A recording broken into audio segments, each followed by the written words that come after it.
Police की duty ने क्या हाल किया मेरा। न क्रिमिनल मिला न मेडल, इधर से उधर बस खाक छानते रहे। वाह वाह, जरूर बोल दीजिएगा आदिल साहब, क्योंकि अब इस चौथी लड़की की लाश ढूंढते ढूंढते तोते उठ जाएंगे आपके।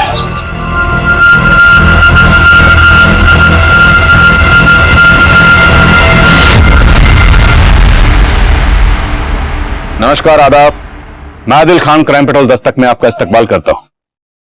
हम पुलिस वालों का सामना अक्सर खूंखार मुजरिमों से होता रहता है। ऐसे ऐसे खूंखार मुजरिम जिनकी महज दास्तान सुनकर ही आम इंसान की हवाएं उड़ सकती। ऐसा ही एक मुजरिम आम लोगों के बीच नहीं बल्कि मेरे घर की दहलीज तक आ पहुंचा था। आखिर किसी मुजरिम ने मेरे घर पर वो कटी हुई उंगलियां क्यों भेजी थी?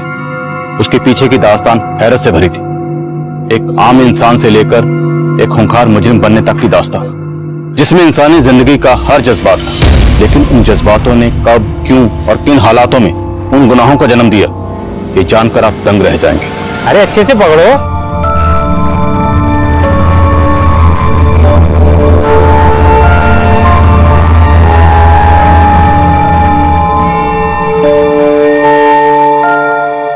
Bye bye.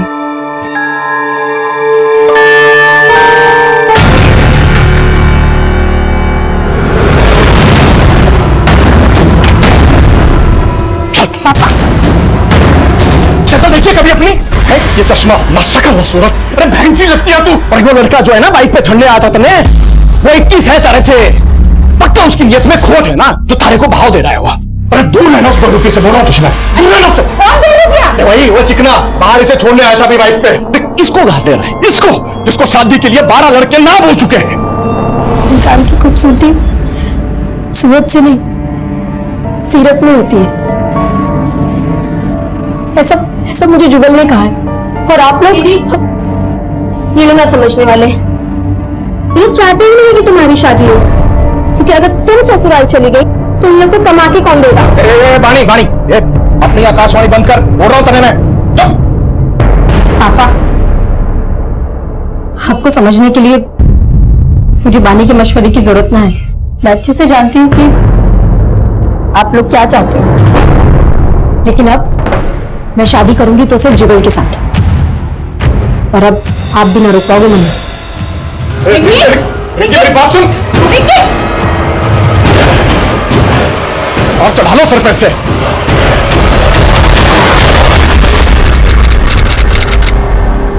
छोले कुलचे, चलो छोले कुलचे।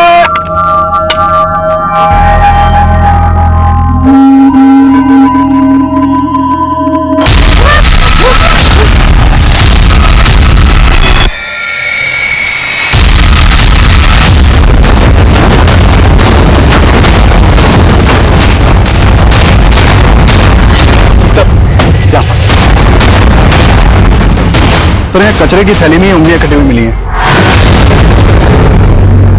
इन उंगलियों के अलावा कुछ और मिला? अभी तक तो नहीं सर, हालांकि हमारी टीम यहाँ आसपास सर्च कर रही है। इन उंगलियों को फोरेंसिक के लिए भेजो। अगर इसका आधार आईडी होगा तो फिंगरप्रिंट स्कैन करके इसकी आईडी पता चल सकती है। इससे यह कंफर्म होगा कि वाकई में कोई मर्डर हुआ है या फिर कहानी कुछ और है।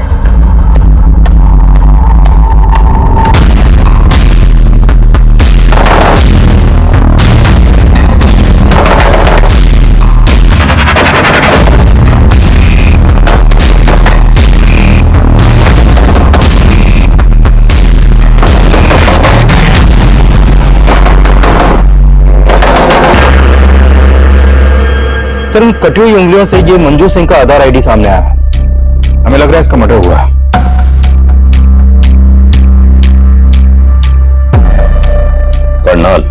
करनाल पुलिस से कांटेक्ट करो और मंजू के आधार आईडी पे ये जो करनाल का एड्रेस है यहाँ पर जाओ। हो सकता है मंजू मिसिंग हो। Okay sir.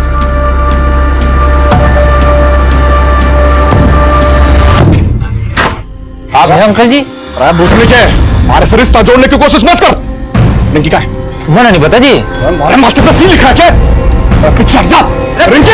अंकल जी बात तो बताओ। रिंकी आया। रिंकी! अरे अंकल जी रिंकी नहीं आया। रिंकी! अरे अंकल जी, अरे पागल यार, अंकल जी रिंकी नहीं आई। रिंकी नहीं आई अंकल जी। सर समालका के एक डंपिंग ग्राउंड में एक औरत की लाश के टुकड़े मिले हैं। बड़ी मंजू की है? जी sir. Sir photo Manju Singh के लाश से मैच करता है।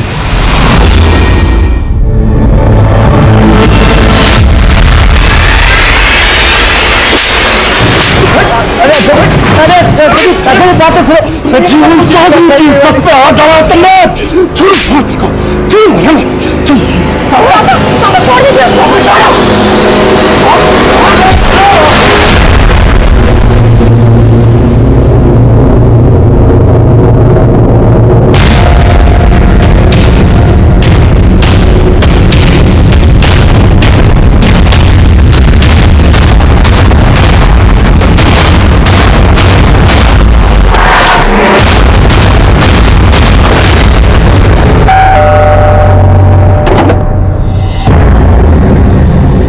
मंजू सिंह के बारे में आपसे कुछ बात करनी है।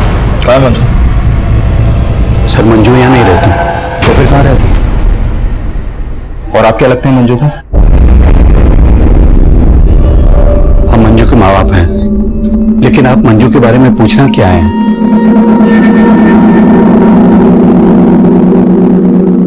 मंजू की आधार आईडी पर यहाँ का एड्रेस है। अगर वो यहाँ नहीं रहती तो फिर कहाँ रहती है? हमें नहीं मालूम। मंजू की कटी हुई उंगलियां मिली हमें,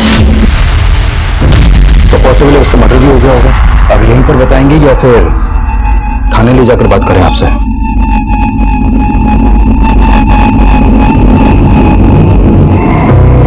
सर हम कुछ छिपा नहीं रहे। 2 साल से मैंने मंजू को नहीं देखा। तो फिर 2 साल से थी कहां वो? मंजू पानीपत के कॉलेज में पढ़ती थी।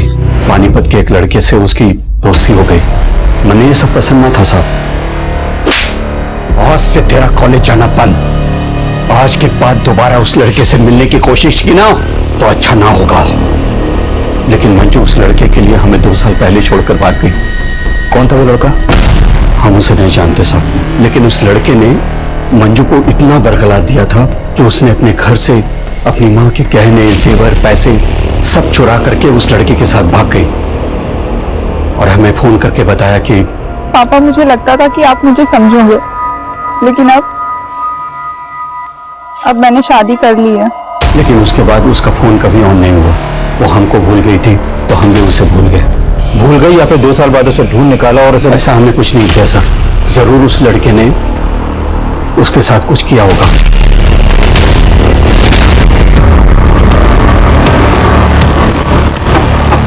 मंजू के माँ बाप का बयान क्रॉस वेरीफाई करो। हो सकता है वो झूठ बोले या कोई कहानी बना रहे हो। राइट सर, लेकिन मंजू के फादर ने मंजू का जो नंबर दिया था वो अब भी बंद है। उस नंबर के कॉल रिकॉर्ड्स निकलो। हो सकता है उसमें उस लड़के का नंबर हो जिसका जिक्र मंजू के फादर ने किया था। Okay sir. सब मर्डर बहुत ही ब्रूटली किया गया है। लाश के टुकड़े करके यहाँ पे डंप कर दिया गया। तो सर हाथ की उंगलियां कटी हुई हैं। मंजू की उंगलियों को काटकर पानीपत में फेंका गया और बाकी बॉडी को यहाँ समालखा में। और कातिल ने शायद बॉडी के इतने टुकड़े इसलिए किए ताकि बॉडी की शिनाख्त न हो सके। लेकिन उंगलियों को पानीपत में फेंकने के पीछे क्या मकसद हो सकता है? पकड़ कर उंगली इतना ले चलूं कुछ आसमान पर, जहां मैंने तेरे लिए सितारों से एक घर बनाया है। दूर कहीं आसमान पर तेरे लिए खूबसूरत सा नया जहां बसाया है। एक और है। नहीं लोटन, बस। अरे बस का इंतजार तो उसने है जिसकी अपनी गाड़ी नहीं। अब बैठ मेरी ऑटो में, तू मेरी सवारी नहीं। सवारी नहीं? घोड़ा घास से दोस्ती करेगा ना तो भूखा मरेगा। अरे मौत तो मुकर्रर है सबकी। हम तो तुझ में अपनी जिंदगी देखते हैं। फिलहाल ना मेरी मॉम मुझे ढूंढ रही है और फोन में बैटरी भी चली गई। चलो। अरे तू ले मेरा फोन तो फोन करके अपने घर पे है। कर दे क्रांति, बोल दे वो अपने लोटन के साथ। तुम्हारा नाम सुनते ही ना मेरी मॉम लोटपोट हो जाएगी। अरे यार इतना सीरियस क्यों हो रहे हो? जब वक्त आएगा ना तो सब कुछ प्यार से बता दो। ओके? क्या बता देगी? यही कि मैंने एक ऑटो वाले लोटन के साथ अपना मीटर डाउन किया है।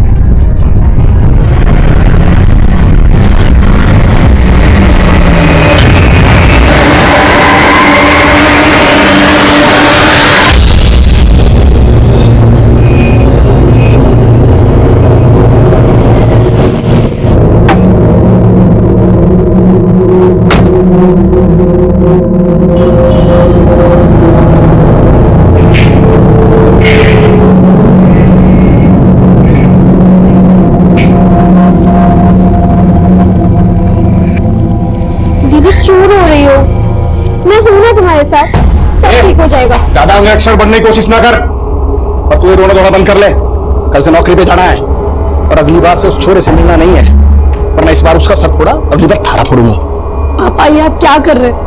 मैं जुगल को अपना पति मान चुकी हूँ। अरे बाबरी पूछ, थारे को पेट से कर देगा वो और छोड़ देगा। अरे ऐसे छोड़ूंगा, ईमान ना होता है कोई।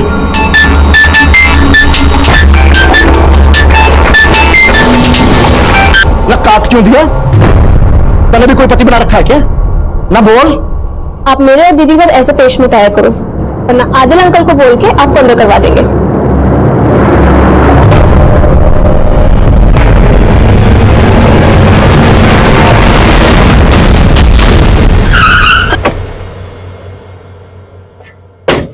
जैन सर। जय। सर, मंजू के फादर ने मंजू का जो मोबाइल नंबर दिया था वो 2 साल से बंद है और मैंने चेक किया कि मंजू 2 साल से अपने फादर के यहाँ करनाल में भी नहीं देखी गई है। 2 साल से मंजू कहाँ थी? सर, मैंने मंजू के 2 साल पुराने कॉल रिकॉर्ड चेक किए। 2 साल पहले तक मंजू एक राजवीर सोलंकी नाम के लड़के को काफी कॉल करती थी। ये राजवीर पानीपत में मंजू के साथ उसी के कॉलेज में पढ़ता था। कॉलेज का कुश्ती पहलवान था सर वो। 121, 122, दबा के कर बेटा, दबा के पेल। 123, 124। बस बापू, तेल निकल गया। अरे तेरा तेल ना आशिकी ने निकाला बेटा। मैं तुझे नेशनल चैंपियन बनाना चाह रहा था, लेकिन तू औरतों के हुस्न का चैंपियन बन बैठा। चल कर। बापू और कितना खसेगा? गलती हो गई, माफ कर देना। अरे चल, बहाने मत बना। 127, 128। सुनिए जी, वो पुलिस आई है। क्या? राजवीर के लिए पूछ रहे हैं।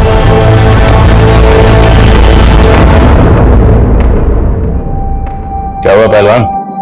मुंह में दही क्यों जम गई? मंजू का नाम सुनते ही चुप क्यों हो गए? मैं किसी मंजू को नहीं जानता जी। अच्छा, ये है मंजू जो तुम्हारे साथ कॉलेज में पढ़ती थी। अब याद आया? यो मंजू जी, हाँ जी याद आ गया। ये जी मेरे साथ कॉलेज में पढ़ा कर रही थी, मेरी दोस्त थी। जनाब, बात क्या हो गई? हमें मंजू की लाश मिली। अब नाटक बंद कर, ये बोल के मंजू के साथ तुम्हारा क्या रिश्ता था? जनाब मेरी दोस्त थी, 2 साल से तो देखा भी नहीं मैंने जी उसे। मंजू के फादर का कहना है कि 2 साल पहले उसने किसी लड़के के साथ भागकर शादी की थी।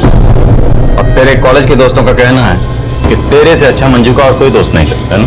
साहब, आप कहना क्या चाहते हो? साफ साफ बोल दो ना। सोलंकी जी, साफ साफ ही बोल रहा हूँ। हमें शक है कि आपके लड़के ने 2 साल पहले मंजू नाम की लड़की से भागकर शादी की थी। लगता है किसी ने आपके कान भरे। साहब, हमारा बेटा कुंवारा है। ये आपके बेटे से पूछ लेते। तो मंजू के सबसे अच्छे दोस्त थे, तो तुम्हें तो पता ही होगा कि 2 साल पहले मंजू ने किस लड़के के साथ भागकर शादी की थी। जनाब मालूम नहीं, मैं तो बोल रहा हूँ ना जी, मैंने 2 साल से मंजू को देखा भी नहीं है। सब पक्का ये बाप बेटे हमसे कुछ छिपा रहे हैं। मंजू की तस्वीर पड़ोसियों को दिखाओ। पता करो क्या पिछले 2 साल में किसने मंजू को यहाँ पर देखा था। और ये भी पता करो कि मंजू की जिंदगी में राजवीर के अलावा कोई और भी था। Okay sir.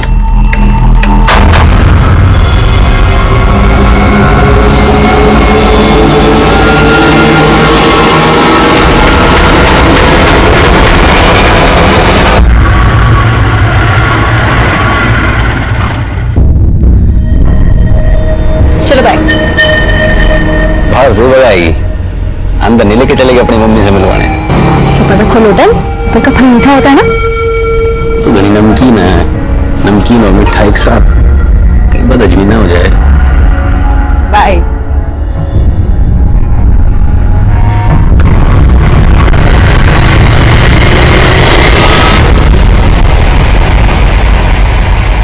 हेलो। ये क्या हुआ है? क्वेश्चन लग रही, सब तेरी वजह से हुआ है। मुझे नहीं खेलने तेरा शतरंज का खेल। प्यार करूं तुझसे और इस लड़ाऊं तेरी बहन से। बंद करियो नाटक। खत्म ही करना था तो क्यों सोया मेरी बहन के साथ? तेरी बहन भाग गई थी और इससे पहले मैं भाग जाता ना, तेरे पापा आ गए थे। और अपनी फैमिली को तू जेलस करने के लिए ना अपनी बहन की भावनाओं से खेल रही है। प्यार करने लगे सच में मुझसे वो। अरे तो तू भी करना, क्या प्रॉब्लम है? वैसे भी रिंकी दीदी जो बहुत खुश रखेगी। मैं तुझसे प्यार करता हूँ। किसका फोन है? छोड़ तू। मुझे तेरे इरादे ठीक नहीं लग रहे। ये खिचड़ी पकड़ी, खिचड़ी ना टंगी कवर। तू टेंशन ना ले, तेरे जायके का पूरा ख्याल रखूंगी मैं, ठीक है?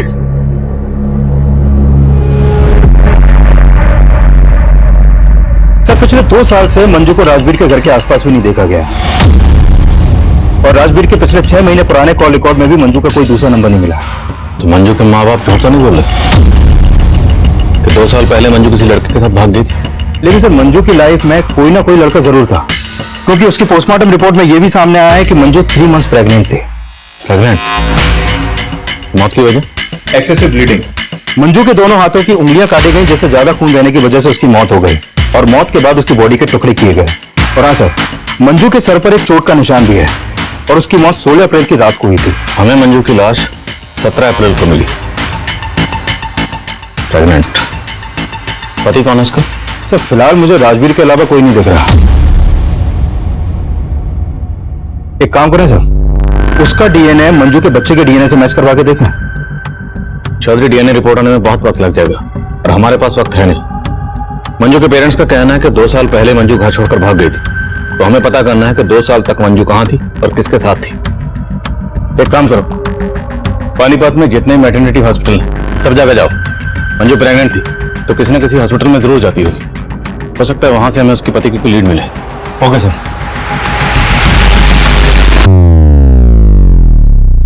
शुरुआत में कटी उंगली मिलने के बाद मेरे कलीग्स ने मर्डर की थ्योरी बनाई, पर मुझे लग रहा था कि शायद ये केस मर्डर का ना हो।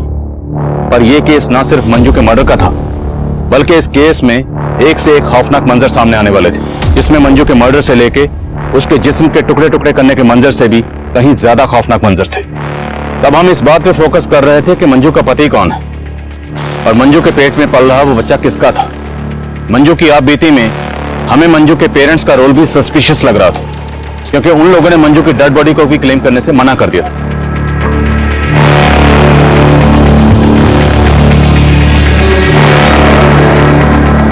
मंजू का मर्डर इतना ब्रूटल था कि मीडिया ने शुरुआत से ही हम पर प्रेशर सिचुएशन क्रिएट कर दी। उस वक्त हमारे पास मीडिया के सवालों के कोई जवाब नहीं था, और ये सब बातें उस मुजरिम के हौसले बुलंद कर रही थी। एक गर्भवती महिला की हत्या करके उसके टुकड़े टुकड़े करके शहर में फेंक दिया जाता है, और पुलिस उस किलर के खिलाफ कोई भी सबूत नहीं जुटा पाती है। क्या ये पुलिस की नाकामी है या फिर उस अपराधी की जीत? पुलिस को गुमराह करने में सफल होता नजर आ रहा है। क्या पुलिस मंजू के उस कातिल तक पहुंच पाएगी या नहीं?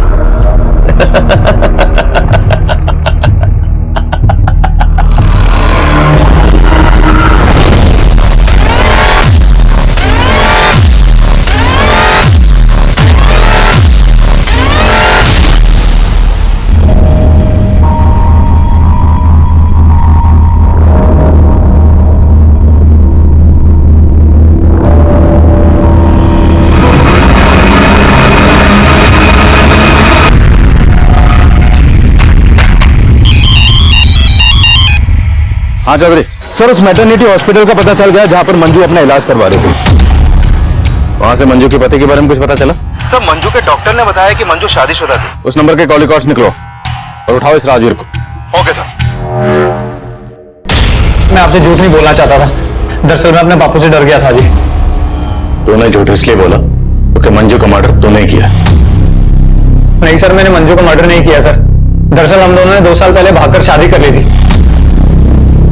और मेरी शादी के बारे में बापू को कुछ भी नहीं पता था। तेरे बापू ने मर्डर किया होगा फिर? नहीं सर, वो तो कभी उससे मिले तक नहीं थे, और वैसे भी मंजू ने 6 महीने पहले मुझे छोड़ दिया था जी। मंजू 3 महीने की प्रेग्नेंट थी, तूने मां और बच्चा दोनों को मार दिया? जनाब मैंने नहीं मारा जनाब, मैं आपको बोल तो रहा हूँ 6 महीने पहले मुझे छोड़कर चली गई थी। उसके पेट में बच्चा था, इसके बारे में तो मुझे कुछ मालूम भी नहीं है। मंजू रहती कहाँ थी? जनाब जब 2 साल पहले हमने भागकर शादी कर ली थी तो सलोनी में एक किराए पर घर लिया था। मैं अपनी शादी के बारे में अपने माँ बाप को कुछ नहीं बता पा रहा था, इसलिए वो अकेली रहती थी और मैं अक्सर उसके पास आया जाया करता था। हाय। क्या कहा था तुमने? मैंने क्या कहा था? ये हमारा आशियाना है, लेकिन तुम तो इसे अपना गेस्ट हाउस समझते हो। तुम यहाँ सिर्फ संडे को आते हो। अरे मंजू, फिर वो एक ही बात पर ताना। क्यों ना मारू ताने? तुमने मुझे अपनी रखेल समझ रखा है। मैं तुम्हारी बीवी हूँ। देखो, अगर तुम्हें हिम्मत नहीं है मुझे अपने माँ बाप से मिलवाने की, तो तुम भी यही रुक जाओ, जिससे मैं तुम्हारे लिए अपने माँ बाप को छोड़ के आई हूँ। मंजू मुझे और वक्त चाहिए, समझो ना। थक चुकी हूँ मैं, अब मुझसे और सहन नहीं होता। देखो, या तो तुम मुझे अपने घर ले जाओ, या तो तुम अब से यही रहोगे। जनाब मंजू को समझाना मुश्किल होता जा रहा था, वो कुछ भी समझने को तैयार नहीं थी। मैं जब भी उससे मिलने जाता था तो हमारे बीच में आपस में झगड़ा हो जाता था, लेकिन मंजू भी कम नहीं थी सर। उसने मेरी एब्सेंस में एक लड़के के साथ दिल लगा लिया था। अच्छा, एक और झूठ। नहीं सर, मैं झूठ नहीं बोल रहा। जब आखिरी बार 6 महीने पहले मैं वहां गया था तो मैंने मंजू के साथ उस लड़के को देखा।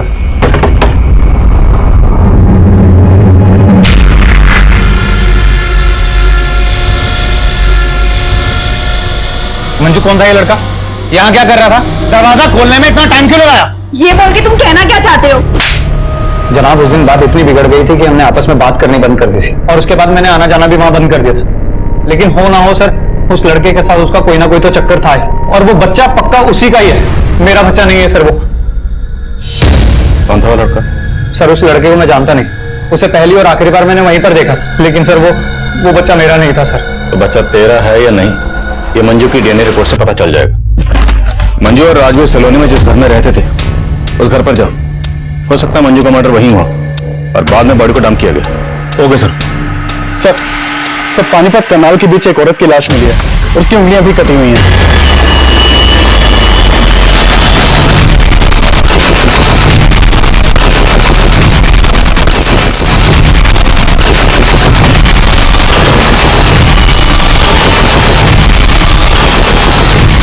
अरे पीछे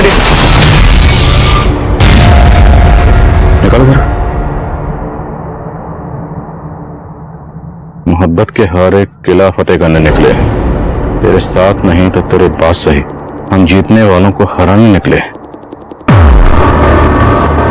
अभी ये शायरो शायरी करके तो उंगलियां काट के कातिल साबित क्या करना चाहता है? सर, मंजू की लाश को टुकड़े टुकड़े करके डंप किया गया और इसकी सिर्फ उंगलियां काटी गई हैं। काफी हद तक मर्डर का मॉडस ऑपरेंडी सेम है। बॉडी की शिनाख्त करवा।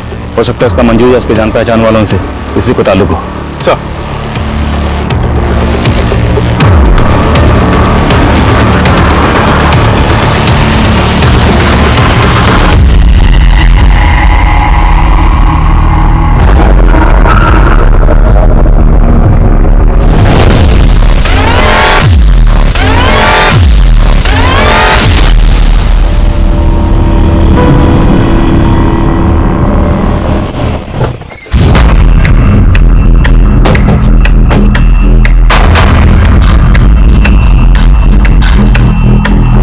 थोड़ा सा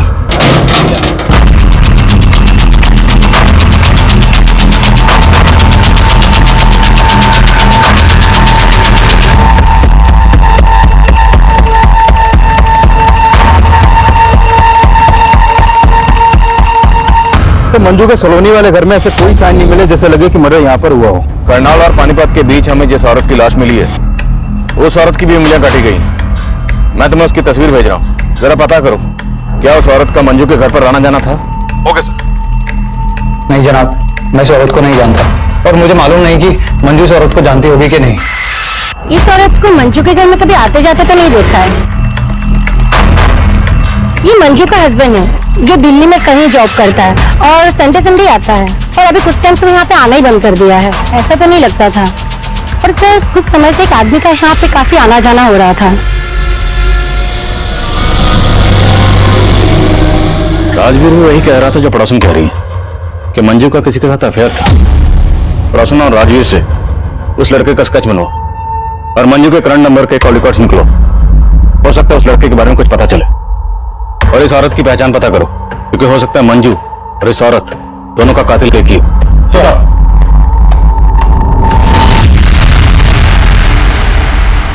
अरे भाई, ये ऑटो गाड़ी पार्क कर देना और एक भी स्क्रैच नहीं आना चाहिए। ए भाई, यहाँ मैं कार पार्किंग में खड़ा हूँ, तुम्हारी उड़न खटोला के लिए नहीं। ओ भैंस की पूछ, रोमांस के मूड में इसलिए प्यार से सुन, मैं तेरा कस्टमर हूं और तू दरबान। बेगर्स कांट बी चूजर्स, समझा? नहीं समझा? अच्छे से गाड़ी पार्क करियो, एक भी स्क्रैच आ गया ना तो तेरी खाट खड़ी कर दूंगा।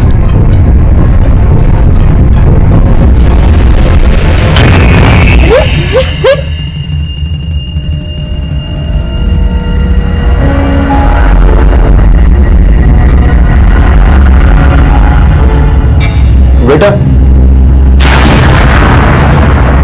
रोटन सुनो ना, वो मैं कह रही थी कि जब हम घर जाएंगे ना,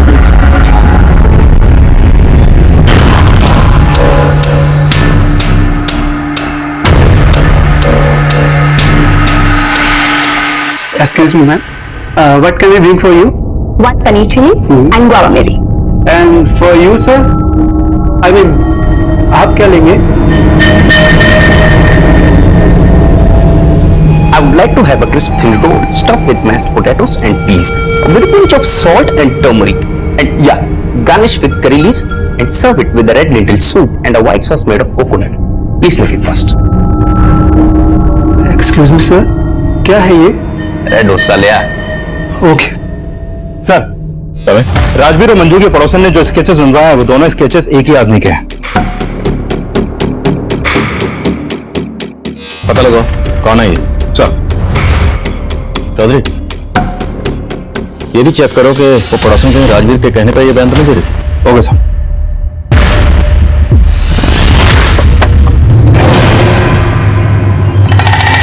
बाय।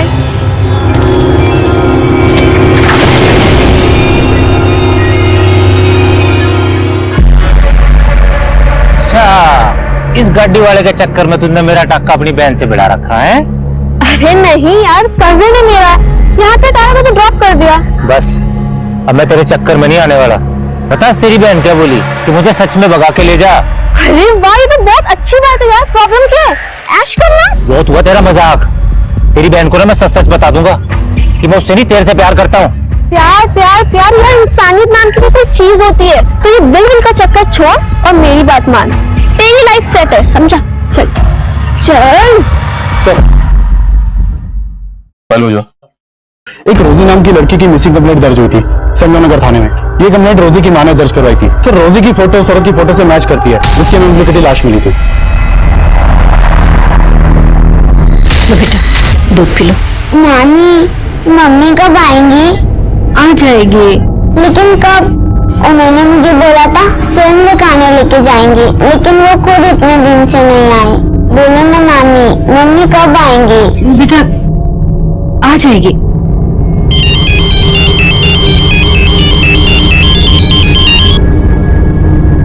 हेलो,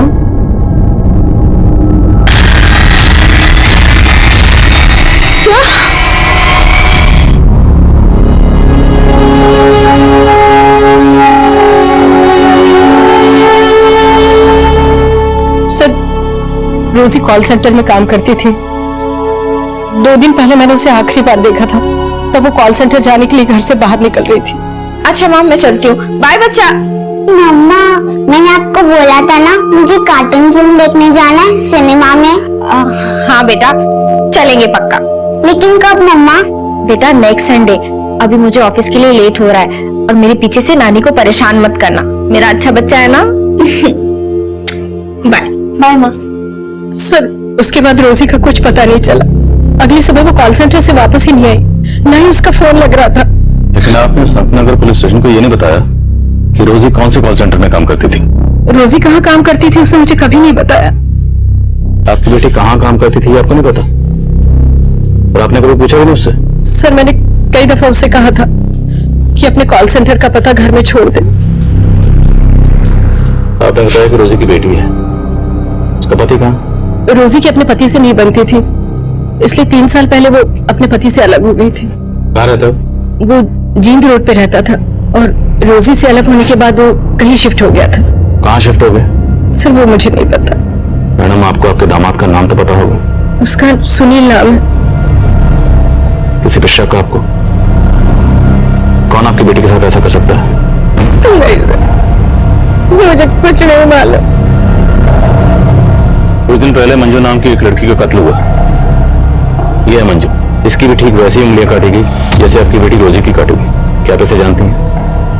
हो सकता है आपकी बेटी रोजी को जानती हो, कभी आपके घर आई हो।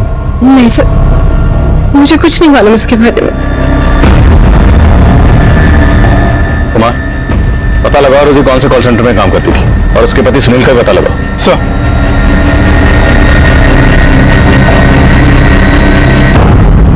पुलिस ने उस दूसरी औरत की पहचान कर ली है जिसकी हाल ही में उंगली कटी हुई लाश मिली थी। लेकिन मंजू मर्डर केस की तरह ही पुलिस रोजी के इस मर्डर केस में फिलहाल कोई भी पुख्ता सबूत नहीं इकट्ठा कर पाई है और नाकामयाब नजर आ रही है।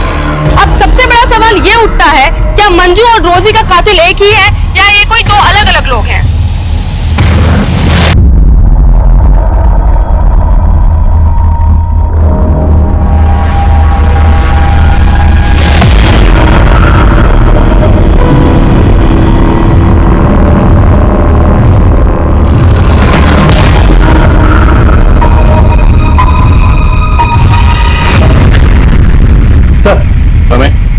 मंजू के नए नंबर के कॉल रिकॉर्ड में एक नंबर मिला है जिसका फोटो उन स्केचों से मैच करता है जो राजवीर और मंजू के पड़ोसन ने बनवाए थे।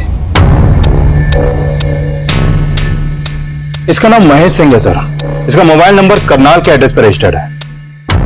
करनाल? मंजू भी करनाल की रहने वाली थी?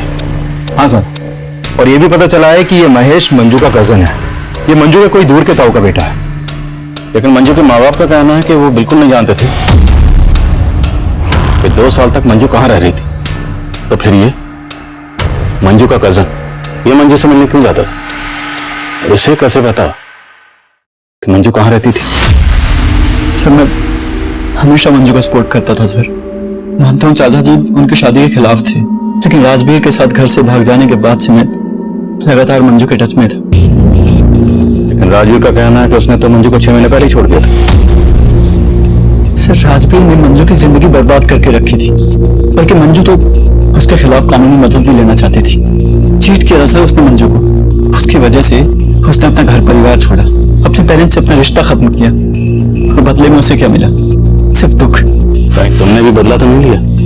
मंजू के माँ बाप के कहने पर तुमने मंजू को... कैसी बातें करें सर? मंजू के पेरेंट्स को तो पता तक नहीं है कि मैं मंजू के टच में था। लेकिन मंजू का मर्डर हो गया तो तुम हमारे पास नहीं है? सर क्योंकि मैं दिल्ली गया हुआ था किसी काम से, और मैंने सोचा भी नहीं था कि मंजू के साथ इतना बुरा हो सकता है।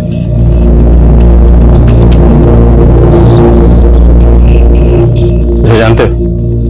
नहीं सर, और वैसे भी मैं पानीपत में कम ही आता था।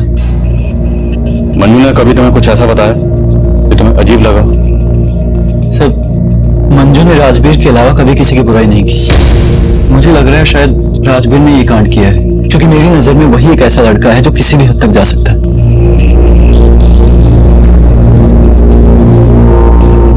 सर राजवीर और मंजू के पड़ोसन को लग रहा था कि ये महेश मंजू का लवर है, लेकिन ये तो मंजू का कजन निकला। सर कहीं ये एंगल मंजू के पेरेंट्स से तो नहीं जुड़ा? शायद ऑनर किलिंग, क्योंकि वो लोग भी मंजू और राजवीर की शादी के खिलाफ थे। अगर एंगल वाकई ऑनर किलिंग का है तो फिर राजवीर का बाप भी हमारा स्ट्रॉन्ग सस्पेक्ट है।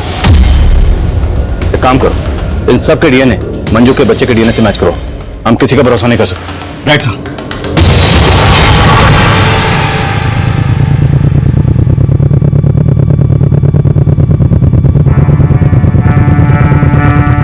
मंजू पापी नहीं थी। क्या बकवास कर रही हो? सच बोल रही हूँ, आपने तो उसे भुला ही दिया था, लेकिन मैं 2 साल से मंजू की शक्ल देखने के लिए तरस रही थी, और आपने मुझे मंजू से दूर रखा। टुकड़े टुकड़े करके किसी ने उसे जानवर की तरफ फेंक दिया, और आखिरी बार में उसे कलेजे से लगा के रो भी न पाई। मंजू हमारा अतीत थी। वो 2 साल पहले ही हमारे लिए मर चुकी थी। अब उसकी जगह हमारी यादों में भी नहीं होनी चाहिए।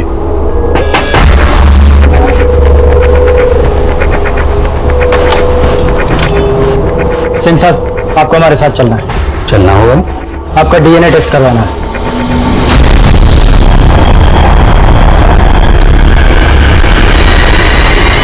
राजवीर, तेरी वजह से पूरी जात बिरादरियों में कहीं मुंह दिखाने लायक नहीं छोड़ा तूने। वो पुलिस वाले सोच रहे तेरी लुगाई मंजू के पेट में मेरा बच्चा है। मेरा डीएनए करवा रहे हैं वो लोग, सब तेरी वजह से। मेरे को भी बहुत धोया बापू उन्होंने, और तू तो मुझसे बड़ा पहलवान है ना। उनके डंडों से तेरा तेल ना निकलने वाला। क्यों डर रहा है तू?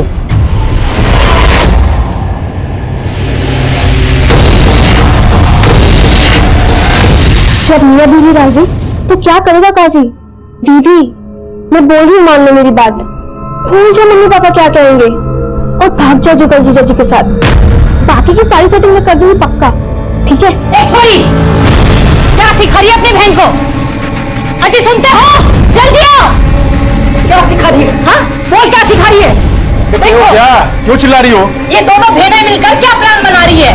ये उस लड़के को जीजा जी बोल रही है और इसे बोल रही है उसके साथ भाग जा। मैं ऐसे कैसे भाग जाएगी? मैं क्या बावली पूछूं?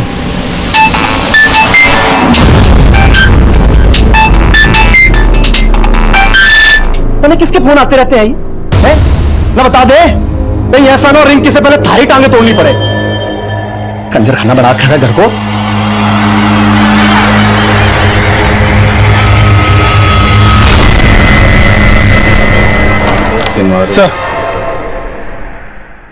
सर रोजी के कॉल रिकॉर्ड में मंजू या मंजू से जुड़े किसी भी इंसान का नंबर नहीं मिला। रोजी के बैकग्राउंड में कोई लवर फिलहाल तो कोई सामने नहीं आया। सर रोजी के कॉल रिकॉर्ड में किसी कॉल सेंटर का नंबर भी नहीं मिला। पर रोजी की मां का कहना है कि रोजी कॉल सेंटर में काम करती थी। सर मैंने रोजी की कॉल रिकॉर्ड अच्छे से स्टडी की है। अक्सर रात के वक्त रोजी का फोन रेड लाइट एरिया में एक्टिव रहता था। रेड लाइट एरिया तो मतलब रोजी एक काम कर, जिन रेड लाइट एरिया में रोजी का नंबर एक्टिव रहता था वहां पूछताछ कर। सर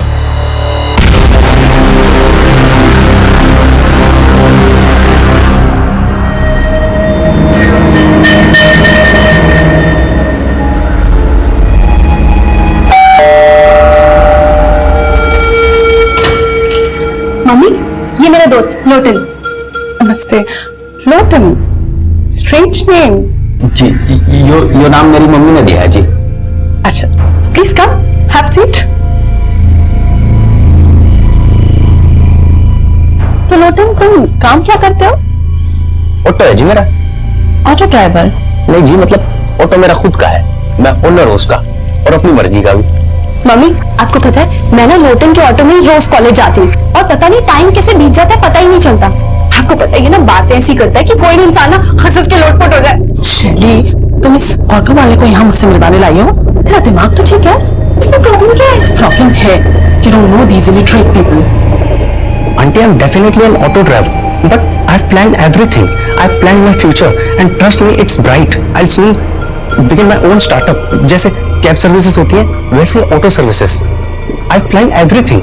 मेरी सारी प्लानिंग्स में अच्छी तरह समझ गई। अभी गए यहाँ से और दोबारा मेरी बेटी से मिलने की कोशिश की ना तो अच्छा नहीं होगा। फ्रॉड। बेबी बेबी लोटन, एक बात सुनो, हम बैठ के। Cool babes. कोई बात नहीं, तेरी मम्मी को मैं पसंद नहीं आया। मैं चाहता हूँ तेरी गली से तेरा नाम लेकर, और ये मोहब्बत है जो ना कभी मिटी थी और ना मिटेगी। शैली, तुझे इस ऑटो ड्राइवर के अलावा कोई लड़का पसंद नहीं आया? मॉम, मैं लोटन से प्यार करती हूँ। सर ये कुलचे वाला है, ये बोल रहा है रोजी को जानते हैं। क्या जानते हो तुम रोजी के बारे में?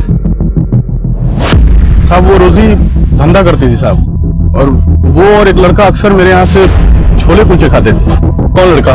और ये रोजी का क्या लगता है? तल्ला था साहब उसका, वो सोनू नाम था उसका। सोनू कहाँ मिलेगा सोनू? ये जो रोजी का मर्डर हुआ है ना जब से साहब, वो यहाँ दिखाई नहीं, फिर कहाँ रहता है वो मुझे नहीं मालूम है। ये मेरे मोबाइल में साहब उसकी एक फोटो थी, ये है साहब।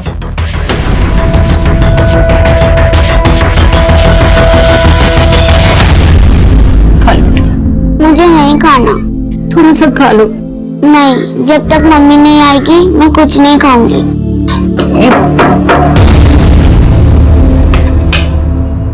ये क्या बोल रहे हैं आप साहब? रोजी ऐसी लड़की नहीं थी। जरूर आपको कोई गलतफहमी हुई है। हमें कोई गलतफहमी नहीं हुई है। आपकी बेटी रोजी किसी कॉल सेंटर में काम नहीं करती थी, बल्कि वो एक प्रोस्टिट्यूट थी। और ये सोनू, ये उसके लिए ग्राहक लाता था। सर ये तो सुनील है, रोजी का पति। सुनील? जी रोजी का पति? जी, यही सब गलत काम करता था सर, इसलिए रोजी ने इसे छोड़ रखा था। जरूर इसी ने मजबूर किया होगा मेरी बेटी को। रोजी ऐसी नहीं थी सर। अच्छा, ये सुनील उर्फ सोनू आजकल है कहाँ? कुछ तो आइडिया होगा आपको? सर मुझे नहीं मालूम।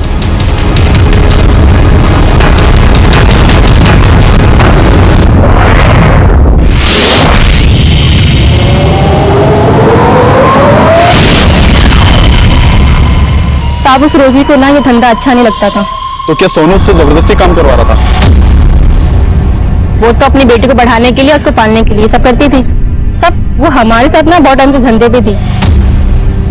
सब वो तो उसके लिए और हमारे लिए ग्राहक लेके आता था। ये सोनू मिलेगा कहाँ, तुम्हें मालूम है? उसका फोन तो करीन से लग नहीं रहा है, लेकिन हाँ उसका एक दोस्त था जाकिर, उसके घर पे उसका आना जाना था। जाके उससे बात करो। कहाँ रहता है जाकिर?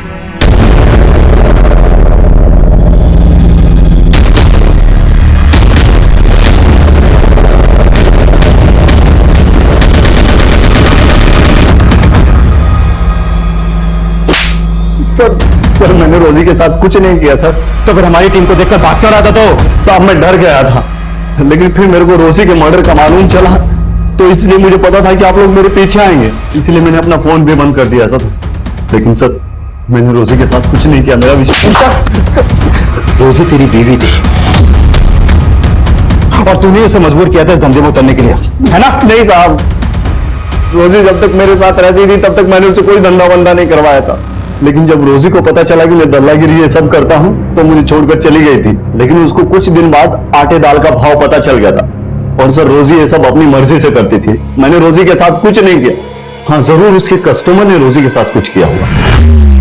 कौन कस्टमर? सर कुछ रोज पहले एक टैक्सी वाला आइटम ढूंढते हुए हमारे एरिया में आया था, उसने रोजी के साथ कुछ किया होगा। मैंने रोजी को आखिरी बार उसी के साथ देखा था सर। उसके बाद रोजी लौटकर वापस नहीं आई, फिर मालूम चला कि रोजी की लाश मिली। कौन था वो टैक्सी वाला? ये तो मुझे मालूम नहीं है, पहले कभी मैंने देखा नहीं था। टैक्सी का नंबर देखा था? इतना कहाँ याद रहता है सर, मुझे तो ठीक से उसकी शक्ल भी याद नहीं है, लेकिन ये बात पक्की है कि सर वो सरदार था और उसी ने रोजी के साथ कुछ किया होगा।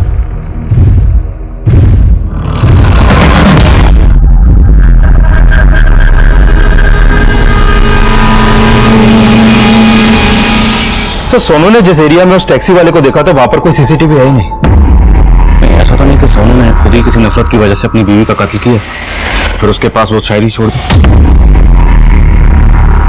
लेकिन सर मैंने सोनू की हैंडराइटिंग भी शायरी की लिखावट से मैच करके देखी है, मैच ही नहीं हुई है। अगर सोनू सच बोला हो तो पॉसिबल है कि मंजू ने उसे सरदार की टैक्सी हायर की हो जिसकी रोजी ने की थी, क्योंकि दोनों की मर्डर ऑपरेंडी सेम। सभी टैक्सी स्टैंड पर पता करो, एक सरदार टैक्सी वाले को ढूंढना मुश्किल नहीं होना चाहिए। राइट।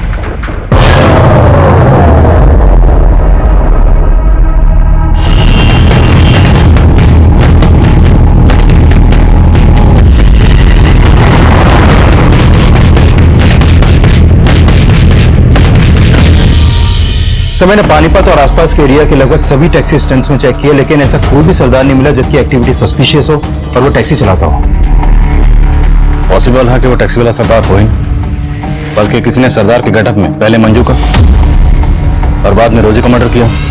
सर हमें कुछ पता चला रिंकी का? नहीं कुछ पता चला, उधर क्या सब जगह। कल 8 बजे। हाँ अरे चौधरी साहब, कुछ परेशान लग रहा? नहीं आदिल साहब कुछ नहीं। पक्का ना? हाँ। पहले कुछ बात हो तो बताइएगा।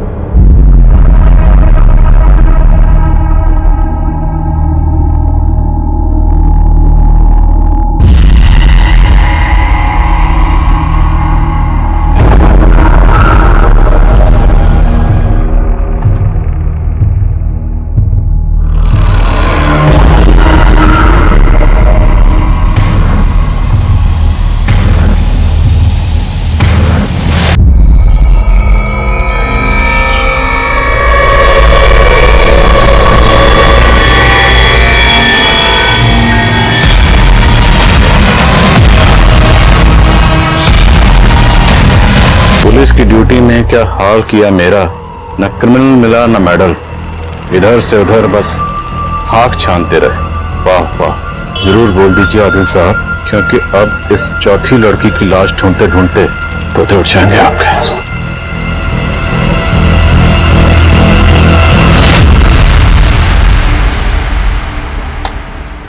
सर इस फुटेज में तो ये सरदार उस बॉक्स को रखते हुए दिखाई दे रहा है, मतलब इसी सरदार ने वो कटी हुई उंगलियां आपके घर के गेट पे रखी। तो सर रोजी के साथ जो टैक्सी ड्राइवर देखा गया था वो भी एक सरदार था। लेकिन चौधरी, ये बंदा सरदार नहीं, नकली सरदार, इसने भेष बदला हुआ, और ये जो भी है मुझे चैलेंज कर रहा है। हाँ कुमार। सर आपके नाम पे एक लेटर आया है और उसके ऊपर पोस्टमार्टम रिपोर्ट लिखा हुआ है।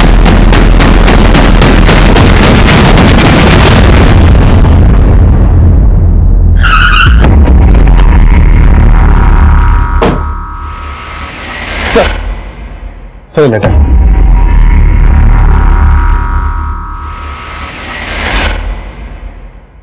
आदिल साहब, ये उस चौथी लड़की की पोस्टमार्टम रिपोर्ट है जिसकी उंगलियां आपको आपके घर पे मिली होंगी। इस लड़के की मौत एक्सेसिव ब्लीडिंग की वजह से हुई। उसके बाद उसकी 10 की 10 उंगलियां काट दी गई। मौत 7 मई की रात को हुई और उसी रात आपके मोहल्ले की एक लड़की गायब हुई।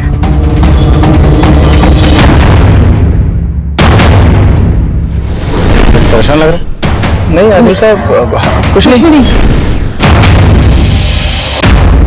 पता करो ये लेटर कहां से पोस्ट किया गया। सर, सब जगह देख लिया उसको, है ही नहीं वो कहीं पे। समझ गया ना, कहां ढूंढो उसको जाके।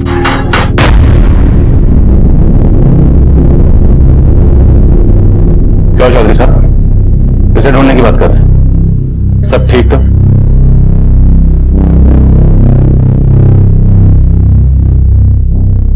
रिंकी का आदिल साहब, समझ में नहीं आ रहा किस मुंह से बोलो। बोलिए क्या बात?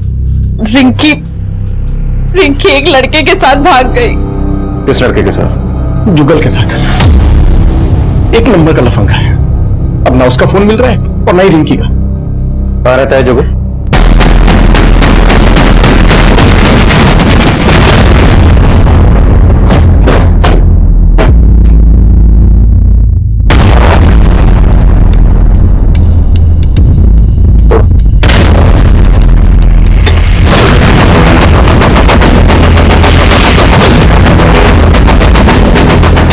चेक करो सर, देखो।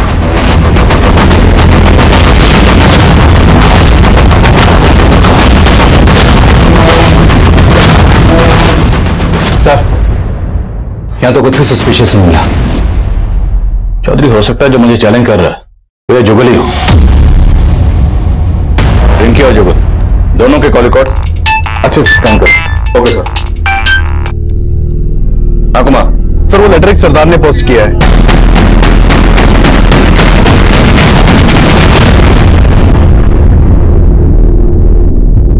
ये जुगल या जुगल से कनेक्टेड हो सकता है कि मेरे पड़ोस में रिंकी के अलावा और कोई मिसिंग नहीं। सर, रिंकी का फोन पानीपत बस अड्डे के पास बंद हुआ था, लेकिन जुगल का फोन रिंकी का फोन बंद होने के 4 घंटे बाद उसके घर वाले एरिया में ही बंद हुआ था। जुगल के कॉल रिकॉर्ड्स में कुछ सस्पिशियस? सर, जुगल ने लास्ट कॉल एक सुबोध नाम के लड़के को किया था। ये उसका फोटो है सर। सर, मैंने इस सुबोध के भी कॉल रिकॉर्ड चेक किए हैं। सर, ये सुबोध रिंकी की छोटी बहन बानी को भी बहुत कॉल करता है। पूछताछ करो जरा सुबोध से। मैं बानी से मिलता हूँ। सर, जुगल से मेरा कोई लेना देना नहीं है। तो फिर जुगल ने तुझे फोन क्यों किया था? दरअसल सर, बात यह है कि मैं एक बानी नाम की लड़की से बहुत प्यार करता हूँ। सर, काफी टाइम से हमारा अफेयर चल रहा था। सर, जुगल ने एक दिन फोन पे मुझे बोला कि बानी मुझसे चीट कर रही है। तो बानी का जुगल के साथ भी अफेयर चल रहा था। वो क्या है कि जुगल से मन भर गया था उसका, इसलिए अपनी बहन रिंकी से टांका फिट करवा रही थी उसका। ये जुगल कहाँ है अभी? अंकल, वो मैं जुगल को प्यार नहीं करती थी, लेकिन वो लड़का अच्छा था। इसके लिए मैंने सोचा कि दीदी को उसके साथ, लेकिन मैंने जैसा सोचा था ना वैसा कुछ भी नहीं हुआ। मुझे तो सही उम्मीद नहीं थी बानी, तू जुगल से प्यार करती थी और तूने मुझे धोखा दिया। नहीं दीदी, ऐसा कुछ भी नहीं है जैसा आप सोच रहे हो। आपको जरूर कोई गलतफहमी हुई है। कोई गलतफहमी ना हुई, मैंने रिंकी को सब कुछ सच सच बता दिया है। सुबोध, उसका जुगल से क्या कनेक्शन? जुगल ने सुबोध को भी मेरे खिलाफ बोल दिया था। मेरे घर के बाहर कटी हुई उंगलियां मिली किसी लड़की की, और हमें शक है कि शायद वो उंगलियां रिंकी की हैं। क्या बात कर रहे हैं खान साहब? बानी, बोलो, जुगल कहाँ? अंकल, मैं आपको सच में बोल रही हूँ, मुझे नहीं पता जुगल कहाँ है।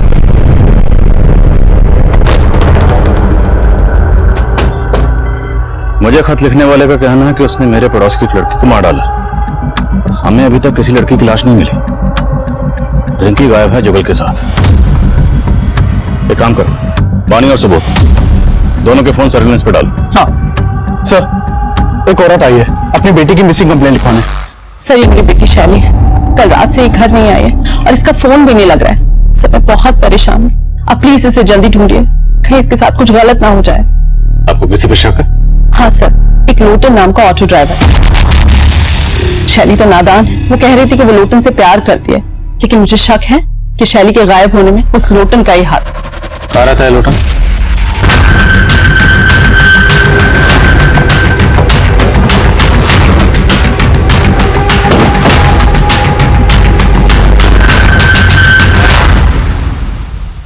ताला तोड़वा।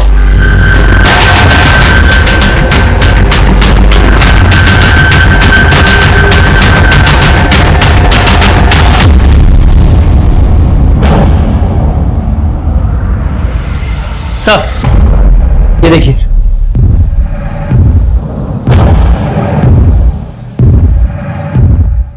सर ये देखिए, यहां पर भी ब्लड के ट्रेसेस हैं, लेकिन सर ये ब्लड शो का है, जबकि लोटन की बॉडी पर जो ब्लड है वो बिल्कुल फ्रेश है। ये ब्लड किसका है?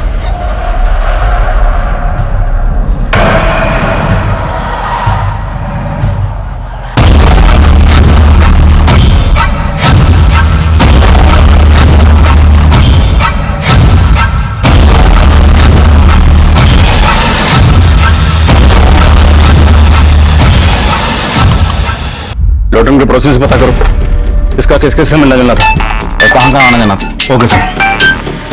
हाँ बोलो कुमार। सर जिस एरिया में रिंकी का फोन बंद हुआ था उस एरिया में रिंकी की लाश भी मिली है।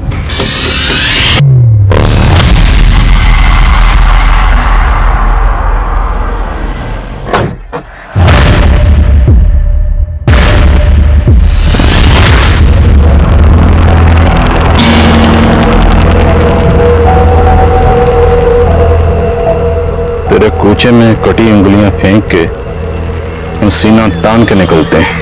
मैं वो हूं जिसका आप तसव्वुर भी नहीं कर पाएंगे।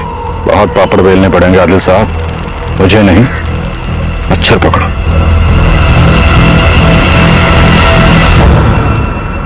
कुमार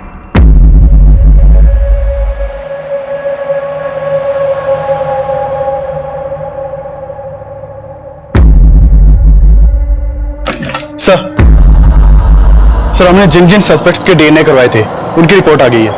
सर मंजू के बच्चे का डीएनए महेश के डीएनए से मैच करता है। हाँ सर, मैं मंजू का कजन हूँ, लेकिन साथ ही साथ उसे पसंद भी करता था। फिर हमें अचानक एक दिन पता चला कि वो पेट से है। सर मैंने मंजू को कई बार बोला कि वो अबॉर्शन करवा ले, लेकिन वो नहीं मानी सर। लेकिन इसका मतलब ये नहीं है सर मैं उसे मार दूंगा। नहीं सर, मैंने मंजू को नहीं मारा सर। जुगल, सुबोध और महेश ये सभी हमारे स्ट्रॉन्ग सस्पेक्ट थे, लेकिन इनमें से किसी का भी इन मर्डर्स में कोई हाथ नहीं था। और हमें पक्का यकीन था कि कातिल जो भी है उसका शैली और लोटन से कोई ना कोई कनेक्शन जरूर है। इसलिए हमने इस केस की हर बारीक से बारीक चीज को रिविजिट करना शुरू किया और एक नया नतीजा सामने आया। सर पूछताछ में पता चला है कि लोटन का एक चरण नाम का दोस्त हुआ करता था जो टैक्सी चलाता था और वो लोटन के साथ ही रहता था, लेकिन कुछ टाइम पहले उसने लोटन का घर छोड़ दिया था। सर ये चरण लोटन की हत्या के बाद से गायब है। और कोई खबर? सर चरण के बारे में ये पता चला है कि वो यूपी का रहने वाला था और आईपीएस की तैयारी कर रहा था, और ये भी सामने आया है कि ये चरण मंजू के कॉलेज में पढ़ता था, वो उससे 2 साल सीनियर था। सर लोटन के एक ऑटो वाले दोस्त से चरण के एक ठिकाने का पता चला है। मैंने अपनी एक टीम को भेजा वहां पर।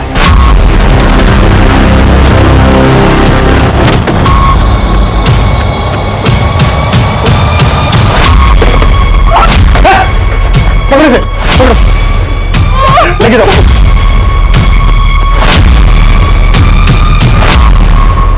लाइफ बहुत स्ट्रेंज है आदिल साहब। आदमी जो सोचता है वो कभी होता नहीं है। मैंने जो आईपीएस बनने का सपना देखा था, अगर आज वो पूरा हो गया होता ना, तो आज औहदे में मैं आपसे ऊपर और आप मेरे से नीचे होते। हरियाणा के हर्ष राठौर जी जैसा बनना चाहता था, आईपीएस। मैंने एग्जाम भी दिए थे, 4 बार फेल हुआ सर। तो 4 बार क्या 6 बार भी अगर फेल हुआ होता, तेरी इस फेलियर का इन मर्डर से क्या ताल्लुक है? मेरे इस फेलियर का उन मर्डर से ताल्लुक है, क्योंकि इसी फेलियर की वजह से ना मैंने बहुत कुछ खोया है। मंजू को भी बहुत प्यार करता था मैं मंजू से, लेकिन मंजू को तो राजवीर पसंद था ना। सब कुछ मिला के मैं आईपीएस की तैयारी में लग गया। मैंने एग्जाम्स भी दिए थे, पता नहीं उन लोगों को क्या हुआ, मुझे फेल कर दिया। इसलिए मजबूरी में मुझे टैक्सी ड्राइवर बनना पड़ा। फिर एक दिन मुझे मंजू मिली। मैं कॉलेज के दिनों से तुमसे बहुत प्यार करता हूँ। अगर तुम हाँ करो तो हम लोग शादी भी कर सकते हैं। नहीं चरण, मैं अपनी जिंदगी किसी और के नाम कर चुकी हूँ। मतलब राजवीर फिर से? राजवीर नहीं, महेश। महेश का नाम सुन के ना मेरा दिमाग घूम गया था। अपनी कजिन के साथ? छी! अरे 3 महीने का बच्चा था उसके पेट में, पता है? पूरा इतना दिमाग घूम गया ना, मैंने उसकी गर्दन पकड़ के ऐसे दीवार में दे मारा। मैंने उसे मारा। आप लोग मंजू को पहचान ना सको इसलिए मैंने उसकी बॉडी के टुकड़े टुकड़े करके जंगल में फेंक दिया। मुझे लगा जब तक आप लोग उसकी बॉडी की शिनाख्त करोगे गायब हो जाए, लेकिन आप लोग तो मेरे तक पहुंच ही नहीं पाए। सर, हंसी आती है मुझे आप लोगों पे और गुस्सा भी। करप्शन से भरे सिस्टम की वजह से ना मैं आईपीएस नहीं बन पाया, इसीलिए अपनी काबिलियत साबित करने के लिए ना मैंने आप लोगों का इम्तिहान लेना शुरू किया। सबसे पहले मैंने उस धंधे वाली रोजी को मारा।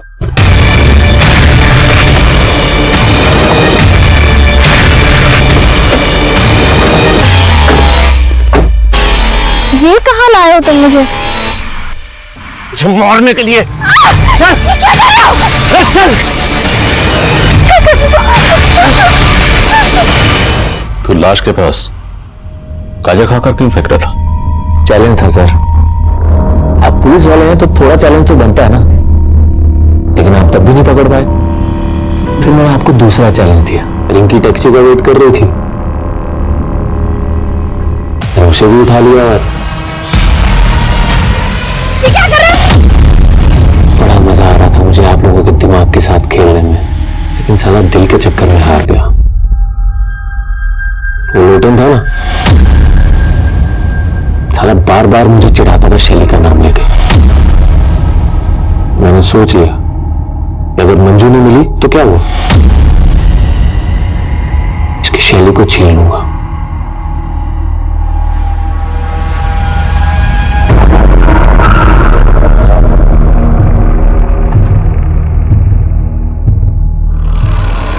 मैंने लोटन को भी मार दी। तेरी तरह नहीं, आईपीएस का झंडा लेकर घूमा जिंदगी भर और कुछ नहीं हुआ।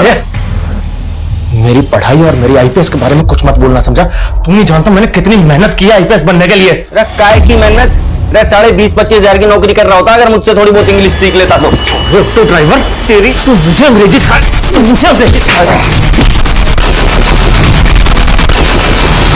लोटन को मारने के बाद मैंने शैली को भी उठा लिया।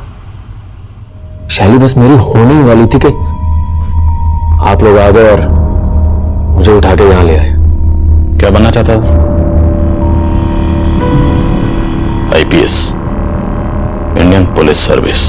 पुलिस वाला बनना चाहता था, लेकिन इतना भी नहीं जानता कि कानून किस तरीके से काम करता। जानता तो यह जरूर पता होता कि मुजरिम कितना भी शातिर क्यों ना हो, एक ना एक दिन कानून के हत्थे जरूर चढ़ता है। चरण आज ये सलाखों के पीछे अपने गुनाहों के लिए सिर्फ सिस्टम को ही कसूरवार समझ रहा है, जबकि सच ये है कि इंसान अपनी हालत और हालात के लिए खुद भी जिम्मेदार होता है।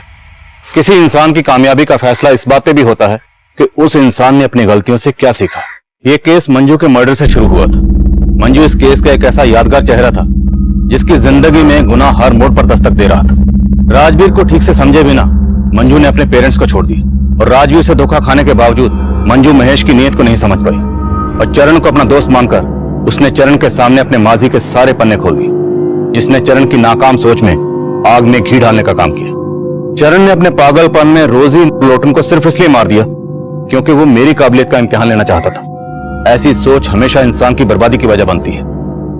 कहते हैं जो इंसान अपनी हार कबूल करता है, अपनी गलतियों से सीखता है, कामयाबी एक ना एक दिन उसके कदम जरूर चूमती है।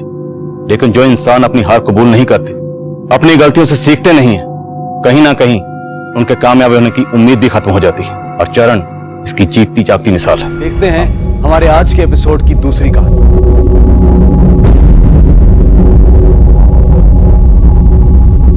आजादी मुबारक हो।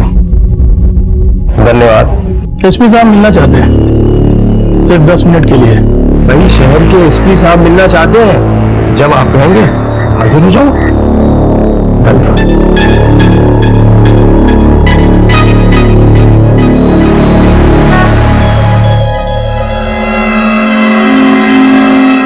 हाँ, कम आओ, बैठो। कैसे हो भाई? बस दुआ है आपकी। वैसे तो ये मीटिंग एक अनऑफिशियल मीटिंग है, लेकिन अगर तुम चाहो तो इसे हम ऑफिशियल कर सकते हैं। सर ये चूही बिल्ली का साथ तो होता है, मगर ये हनीमून कपल्स की तरह हाथों में हाथ नहीं अच्छा लगता। 3 बार कड़ी मेहनत करके आपने पकड़ा मुझे, मगर अफसोस एक बार भी कुछ साबित नहीं कर सके। वक्कर, और ये खुशी तुम जो मुझे दिखा रहे हो ना, वो इसलिए क्योंकि तुम्हें लगता है कि पुलिस वालों के हाथ कानून से बंधे हैं, और तुम तो फ्री हो गैर कानूनी हथकंडे के लिए। तुम जरा सोचो, अगर पुलिस वाले भी तुम्हारी तरह गैर कानूनी हथकंडे करने लगे, तुम बचोगे नहीं। टुकड़े टुकड़े करूंगा कहीं ढूंढ के निकले। जी सर। एसपी साहब को बोलो अपने गुस्से पे काबू रखें। Okay sir. सर वालों क्या है? रखो। सर चाय ज्यादा गर्म है, फूंक कर पीजिएगा।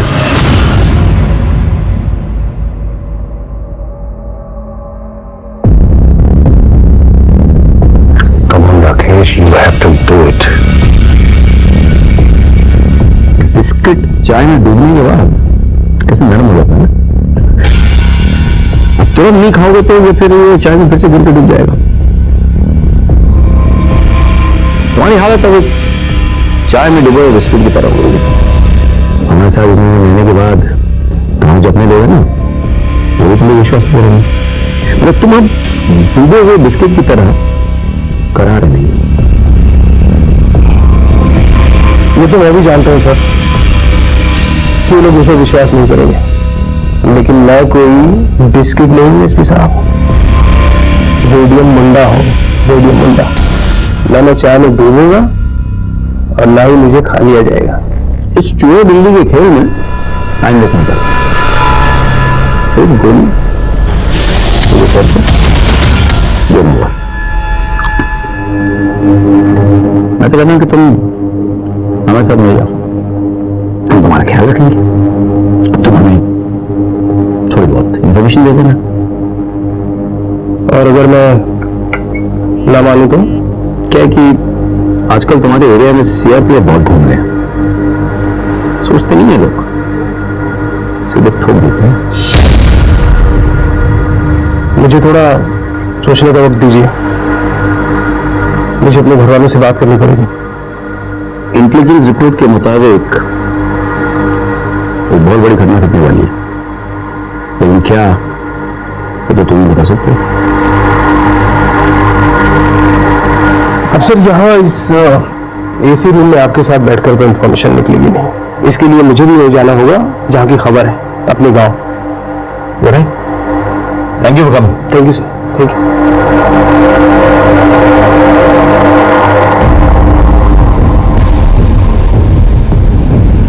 क्या मैं आप पे यकीन कर सकता हूँ? हमारा यकीन ना तोड़ो तो बिल्कुल कर सकते हो।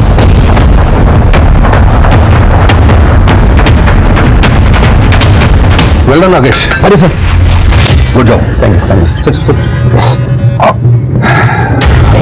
सर। मुझे लगता है कि इसके पीछे एक आदमी लगाना चाहिए सर। इस पर नजर रखेंगे वो लोग। वो मैं पहले कर चुका हूँ।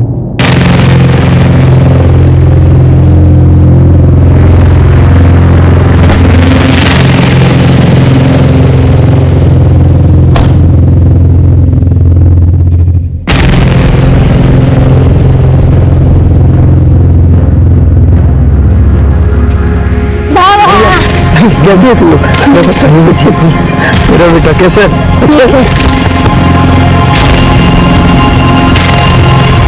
तुम आ गए? चलो जल्दी से हाथ मुंह धो लो। देखो मैंने तुम्हारे लिए क्या बनाया है।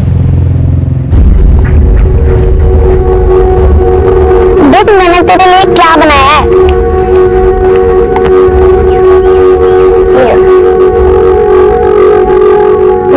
मजा आ गया। मेरी पत्नी तो बहुत अच्छी है। मैंने माँ से कह दिया कि मैं बड़े होकर तुझसे ही शादी करूंगा। चल झूठा? सच्ची? मम्मी कसम। आपके साथ ना लॉन्ग ड्राइव पे आने की बड़ी ख्वाहिशें थी मेरी, जो आज पूरी हो गई। डोंट वरी डार्लिंग, आगे भी ना इससे बड़ी बड़ी ख्वाहिशें पूरी होंगी।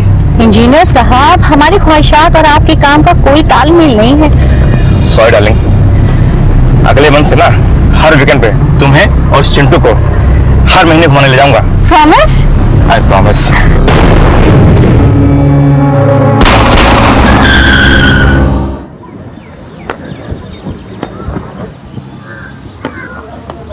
नाइस! अरे वाह, तेरा रिफ्लेक्स एक्शन तो बहुत अच्छा हो गया है। चलिए, बहुत हो गया गेम। अच्छा। आइए जूस पी लीजिए। नाइस।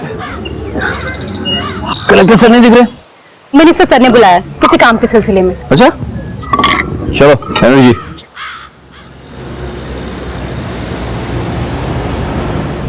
विद्रोही के खिलाफ मारे गए हमारे पुलिस और सीआरपीएफ जवानों के लिए हमने एक शहीद स्मारक बनाया है और मैं चाहता हूं उसकी इनॉग्रेशन सीएम साहब करें। Sir very good. Not really, आपको तो पता है वो एम्स में एडमिट है, ऑपरेशन होना है उनका, 1 महीने के पहले फ्री नहीं हो पाएंगे। सर आई एम सॉरी, लेकिन हमें डिले नहीं करना चाहिए। लेकिन सीएम साहब के बगैर कैसा होगा? सर आई अंडरस्टैंड, दरअसल विद्रोहियों का हौसला बहुत बढ़ गया है। सर इस इनॉग्रेशन से हम बहुत स्ट्रांग मैसेज दे सकते हैं कि कुछ भी हो जाए हमारे जवानों का हौसला हमेशा बुलंद रहेगा। अदरवाइज सर वही अखबारबाजी शुरू हो जाएगी, सवाल पड़े खराब हो रहा है, प्रशासन सरकार सो रही है और विद्रोही ऐश कर रहे हैं। तो ठीक है, एक डेट फाइनल करते हैं। मैं 28 मई को जगदलपुर जाऊंगा। आज 25 है। Manage the media and make it big. I got it sir. अभी निकलोगे? रास्ता खतरनाक है। सर मैं डिस्ट्रिक्ट कलेक्टर हूं और आपकी दुआ से मेरी सिक्योरिटी में कोई कमी नहीं है। I manage sir, don't worry. अच्छी 28 मई। Okay, take care.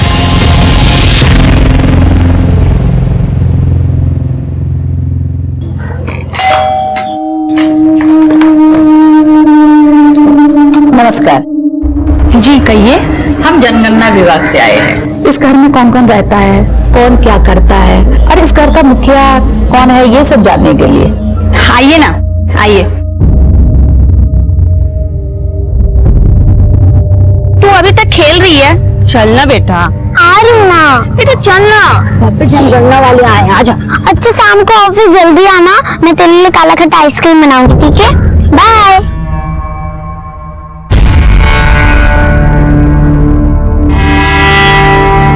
आ गया तू? हाँ, वो पिंकी की माँ उसे ले गई। माँ, मेरी पिंकी के साथ अभी शादी करा दे, मुझे उसके साथ रहना है। पर उसके लिए तुम्हें बहुत बड़ा होना होगा ना। बड़ा बनने के लिए क्या करना पड़ेगा? दूध पीना पड़ेगा। मैं सारा दूध पी के जल्दी से बड़ा हो जाऊंगा और पिंकी के साथ शादी करूंगा। ठीक है, मैं अभी दूध लेके आई, ठीक है?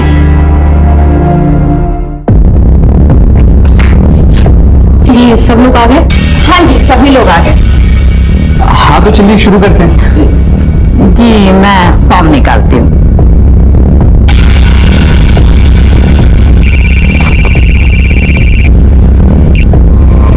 हेलो साहब, मैं आपको सब कुछ बताने के लिए तैयार हूँ, लेकिन मुझे लगता है कि मेरे आदमियों को मुझ पर शक हो गया है कि मैं आपसे मिला हुआ हूँ।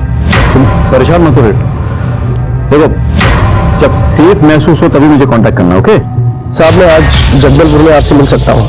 तुम एक काम करो, मुझे कॉल करके मेरे ऑफिस आ जाओ, ठीक है? ठीक है सर।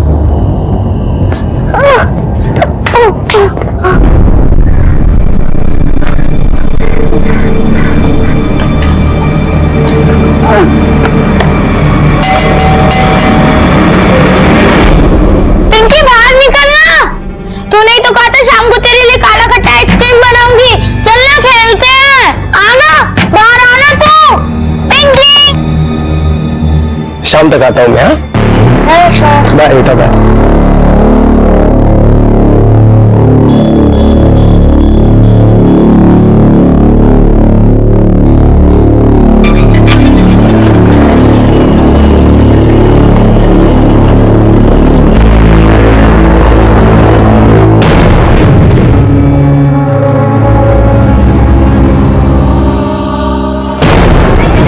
तो निकल गया मास्टर। अच्छा है, मिशन शुरू। Level 1 starts now.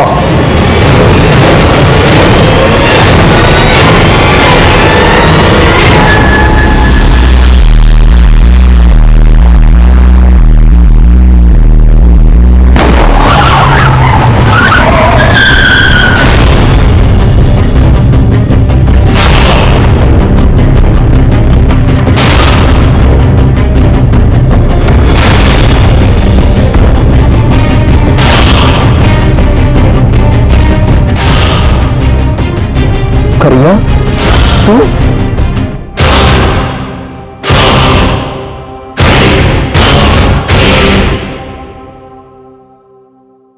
अरे सुनिए, ये अपना इनहेलर तो रख लीजिए।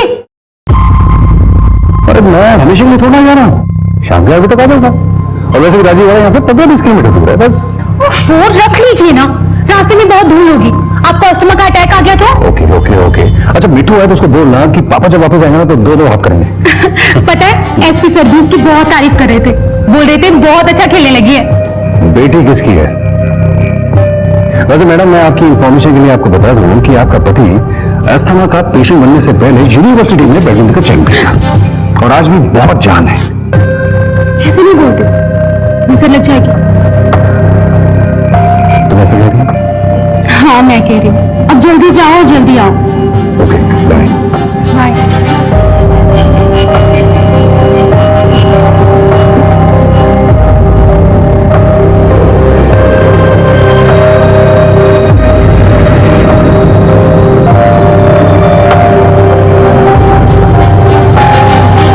हेलो सर, हमारे मिशन का लेवल 2 शुरू हो गया। इस बार हमारे हाथों से कोई नहीं बचेगा। लोमड़ी कितना भी चालाक हो जाए, शेर का शिकार नहीं कर पाती। तू हमसे गद्दारी करने चला था। ये रेडियम गद्दार है, ये उस एसपी और कलेक्टर से मिला हुआ है। आज हम बताएंगे जो हमसे गद्दारी करेगा उसका क्या हश्र हम करते हैं। रेडियम की मौत की खबर जंगल में आग की तरह फैल चुकी थी और जिस तरह विद्रोही चिल्ला चिल्ला कर कह रहे थे कि रेडियम ने गद्दारी की है, उससे तो यह साफ था कि उन्हें पता चल चुका था कि रेडियम हमसे मिला हुआ था। ऐसे में मेरे लिए सबसे ज्यादा जरूरी थी इससे जुड़े हुए सभी लोगों की सिक्योरिटी, क्योंकि रेडियम हमसे मिला हुआ है इस बात की खबर या तो मुझे थी या कलेक्टर सर को। और रेडियम ने इस बात की जिक्र अगर अपने घर वालों से की होती तो भला उसके घर वाले उसे क्यों मरवाते। मैं इन सवालों में उलझा हुआ था कि मुझे अचानक पता चला कि कलेक्टर सर अपने घर से बाहर निकल चुके हैं और एक बैड नेटवर्क एरिया में होने की वजह से उनसे कांटेक्ट नहीं किया जा पा रहा है। मेरा मन एक अनजाने खतरे के एहसास से भर गया।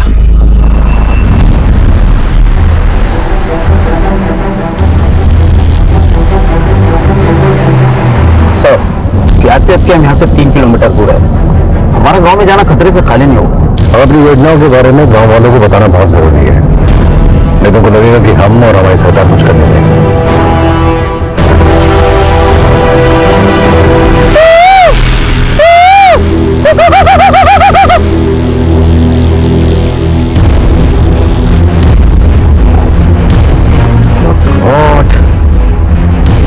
का मर्डर पर कुछ ये योजना आप सबकी भलाई के लिए है। अरे कलेक्टर बाबू, अपना ये योजना का तंबूरा ना कहीं और जाके बजाइए। बस बातें ही होती है आप लोगों की, कुछ होता जाता नहीं है। योजना और हित की बात करते हैं आप। जरा मेरे घर में आकर देखिए कि मेरा बच्चा दवाई बिना मर रहा है। दवाई तो छोड़िए साहब, मेरे बच्चे को खिलाने के लिए 2 निवाले भी नहीं है मेरे घर में। सही बात है। हाँ सही बात है। सुनिए सुनिए सुनिए, मेरी बात सुनिए। मेरे रहते आपके बच्चे को कुछ नहीं होगा। मैं खुद अपनी गाड़ी से आपके बच्चे को हॉस्पिटल लेके जाऊंगा। चलिए अपने साथ। खतरा हो सकता है।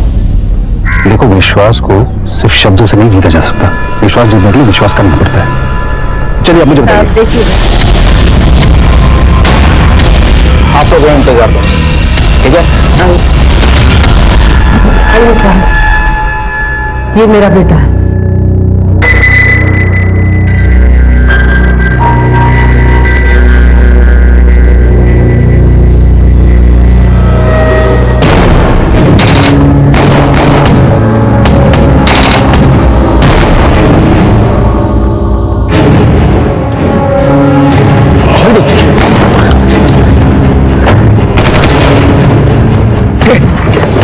जल्दी निकलो।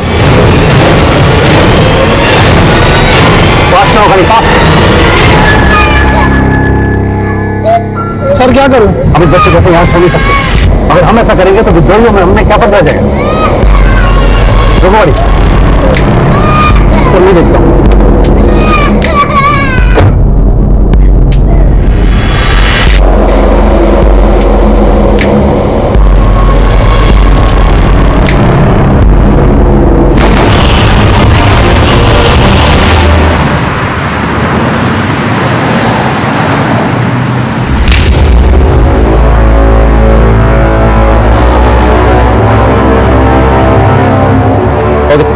राजीव सर सुनो, कलेक्टर सर का किडनैपिंग हो गया। हाँ, मैं वहां जा रहा हूँ, तुम रेडियम के गांव में जाओ। Okay, best of luck. Thank you sir. चलिए।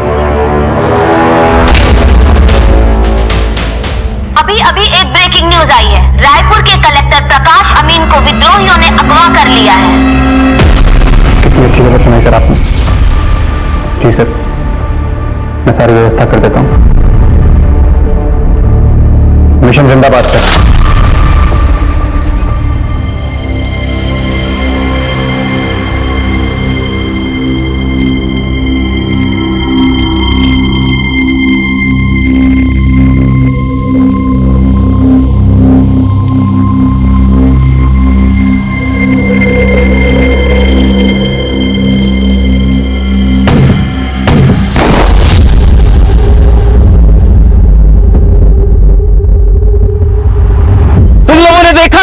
करिया गद्दार का क्या हाल करता है, अब देखना उसके घर वालों का क्या हाल करेगा। भैया जल्दी चलो, पुलिस आ रही है, उठाओ इन सबको। हेलो,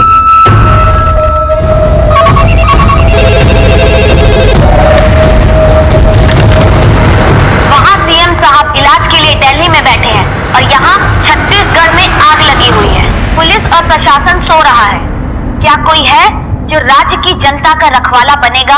26 मई 2018 एक ऐसा दिन था जिस दिन मेरे जुरिस्डिक्शन में पड़ने वाले तमाम गांव और कस्बे में एक के बाद एक ऐसी दिल दहलाने वाली घटनाएं घटी जैसे मेरे करियर में पहले कभी नहीं घटी थी। सवाल ये उठता है कि क्या ये घटनाएं महज इत्तेफाक थी या फिर किसी बड़ी साजिश का सिर्फ ट्रेलर था। Please round, please round. इस एरिया के एसपी कहाँ है? क्राइम सीन पर सर।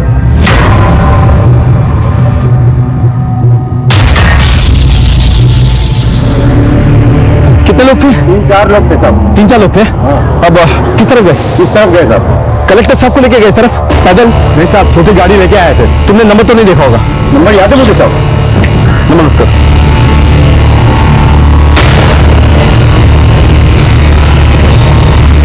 राजीव, वहाँ क्या खबर है? सर विद्रोहियों ने रेडियम को मारा और गांव वालों ने उसकी लाश जला दी।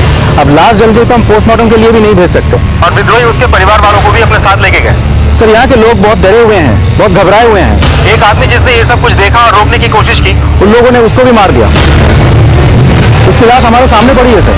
तुम एक काम करो, एक पुलिस की टुकड़ी वहां पे छोड़ो तुम, 48 घंटे के लिए, और तुम यहाँ पे आ जाओ। सर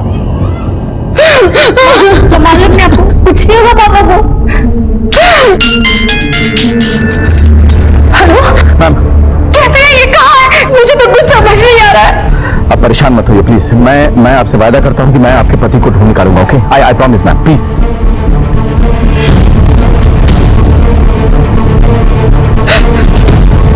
चलो।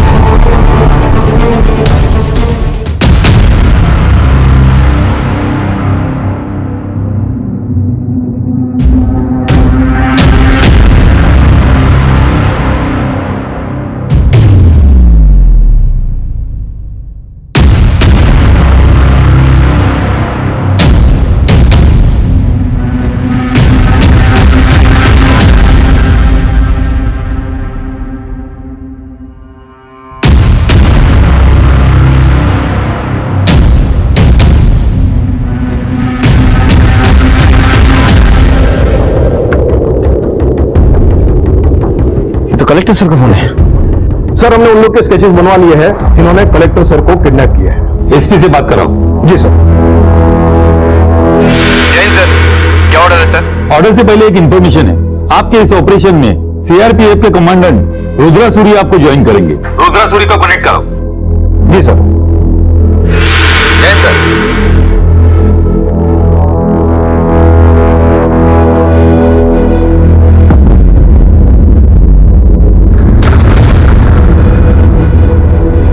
किसे फोन लगा रहे हो तुम? पिंकी को भी तो वो लोग बाहर गए होंगे, लेकिन मैंने देखा उसकी माँ तो घर में ही है। अगर पिंकी घर पर होती तो तुम्हारे साथ खेलने नहीं आती। वो तो तुम्हारी पक्की दोस्त है ना? एकदम पक्की। तो फिर चलो, जाओ पकड़ो, जाओ। आगे की ब्रीफिंग हमारे ऑफिसर्स करेंगे। Officer come on. जी सर। सर हमने चश्मदीदों की मदद से और शूट किए गए वीडियो के आधार से कुछ स्केचेस बनवाए हैं। ये है करिया जिसने रेडियन को मारा, ये है झुमकी करिया की वाइफ। ये दोनों बेहद ही खतरनाक विद्रोही है और इनको खाली हाथों से हराना नामुमकिन है, क्योंकि ज्यादातर ये सारे हथियार चलाना बेहद अच्छी तरह से जानते हैं। और ये है बिरसा, ये इन सब में सबसे खतरनाक विद्रोही जिसने हमारे कलेक्टर साहब को किडनैप किया है। इन सबका और एक साथी है जोगी, इनके कुछ फोटोग्राफ्स हमारे पास है जिसको मैं आपके साथ शेयर कर रहा हूं। गांव में किसी ने कुछ बोला, मतलब विद्रोह के ठिकाने के बारे में कुछ पता चला? सर को कहाँ लेके गए, इसके बारे में कोई डिटेल विटेल? नहीं सर, इनके खिलाफ किसी भी गांव में कोई कुछ नहीं बोलता है। माना जाता है कि रेडियम इनका बेहद करीबी था और रेडियम ने इनको ट्रेन किया था। और रेडियम ने ही उसके बॉस मास्टर से इन सबको मिलवाया था। लगता है अब ये मास्टर के साथ मिलके रेडियम और उसके फैमिली से दुश्मनी कर रहे हैं। और एक बात है, ये जो उसका मास्टर है ये इन सबका सरगना है और कहा जाता है कि पिछले 15 साल में किसी को भी इसकी तस्वीर नहीं मिली। यहाँ के लोगों का कहना है कि ये एक आम आदमी की जिंदगी गुजार रहे हैं। हो सकता है कि ये किसान हो सकता है कि मजदूर हो सकता है कि ये सरकारी कर्मचारी हो या तो फिर टीचर, लेकिन अब तक किसी को कुछ भी पता नहीं है। रेडियम इनका राइट हैंड हुआ करता था और आज ये इनका किलर है। That's it sir. So what do you propose? Combing operation sir. With due respect sir, I don't agree sir, I can not agree sir. एक के बाद एक इतनी बड़ी हादसाएं हो रही है sir, and they are all connected sir, they are all connected. ये तीनों रेडियम के अंदर काम करते थे सर, और जितना मैंने विद्रोहियों को ऑब्जर्व किया है, स्टडी किया है सर, ये लोग अपने लॉयल्टी इतने जल्दी शिफ्ट नहीं करते सर। मुझे लग रहा है सर कि ये कोई साजिश है सर, बड़ी साजिश है sir. It could be a trap sir, why should we walk into it? और अगर कॉम्बिंग ऑपरेशन हम करने वाले हैं तो वो भी एक्सपेक्ट कर रहे होंगे ना सर। लेकिन उसके बगैर हम लोग कलेक्टर साहब को बचाएंगे कैसे? ये छत्तीसगढ़ पुलिस और सीआरपीएफ की जॉइंट ऑपरेशन ही होगा। I am ordering combing operation.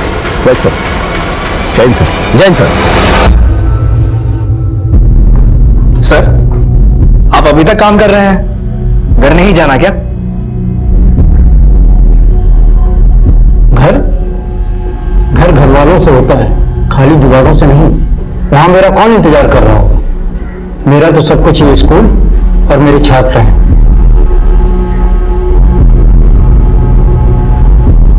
समझ गया, तेरे तो बीवी बच्चे हैं ना, और मुझे अपने बच्चों का अभी प्रश्न पत्र बनाना बाकी है। आज शुक्रवार है, सोमवार को परीक्षा है। अब तो जा, मैं बंद कर दूंगा। जी सर।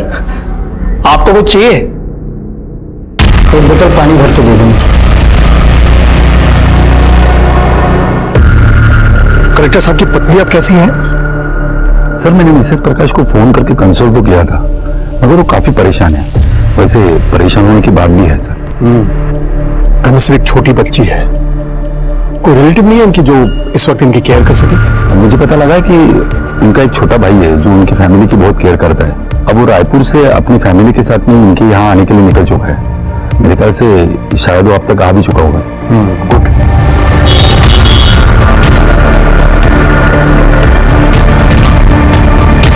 आप कौन? जी मैं डेन साहब का साला हूँ, मुझे डी से मिलना। ओके सर, एक मिनट आइए।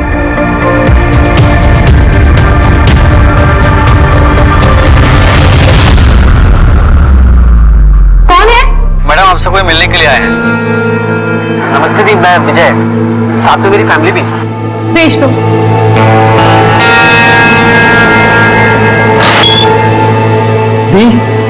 भैया अच्छा आप आ गए, यहाँ पे बच्चे नहीं है?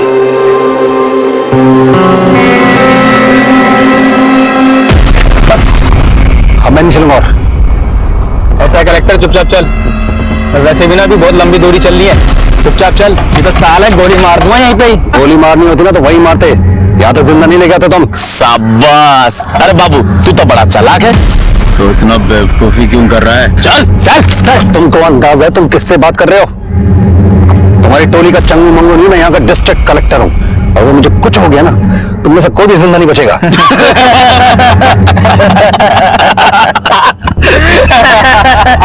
ऐसा है कलेक्टर, यहाँ तेरी कलेक्टरगिरी नहीं चलेगी। जंगल है जंगल, यहाँ मेरा राज चलता है। अरे चल। अरे वो देखा जाएगा, चल।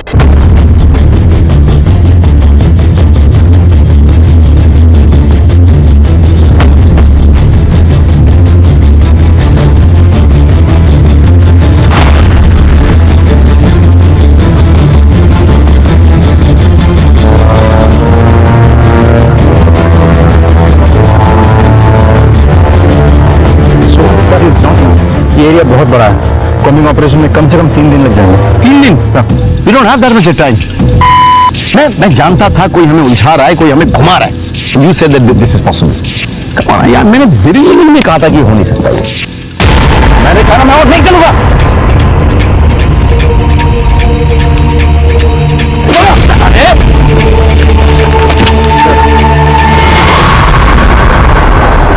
कलेक्टर सर और रेडियम की फैमिली को ढूंढने की हम पूरी कोशिश कर रहे थे, लेकिन मुझे बार बार यही लग रहा था कि ये सब एक कवर अप है और इन सब के पीछे विद्रोही का उद्देश्य कुछ और ही है। उन लोगों ने शतरंज की कोई बड़ी बिसात बिछाई है। कलेक्टर सर और रेडियम की फैमिली तो बस उनके लिए मोहरे हैं।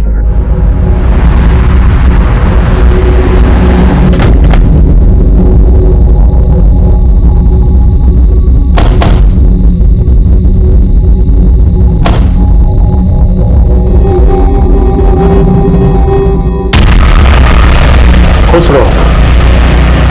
अपने साथ दिया वरना कैसे नहीं देता? इस मिशन के लिए तुम्हारे पति ने इतनी बड़ी कुर्बानी जो दी है, नाज है मुझे मेरे पति पर। मिशन के लिए सब जायज है मास्टर जी। मिशन पूरा होने के बाद क्या हम घर जा सकते हैं? मुश्किल है बेटा, क्योंकि तुम्हारे बाबा रेडियम ने इस मिशन का प्लान जेल में रहकर बनाया था। अब इस मिशन को कैसे पूरा करना है ये उन पर निर्भर करता है। हमारा काम है सिर्फ उसकी मदद करना। मिशन जिंदाबाद! मिशन जिंदाबाद! अब मुझे जाओ उधर रख।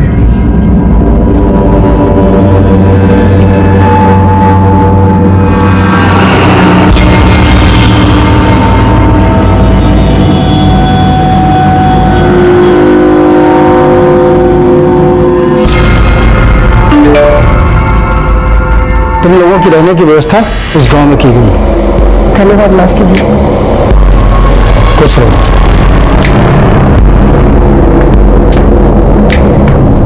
मास्टर जी, आपने जो टास्क दिया था वो पूरा हो गया है। अब हम चलते हैं।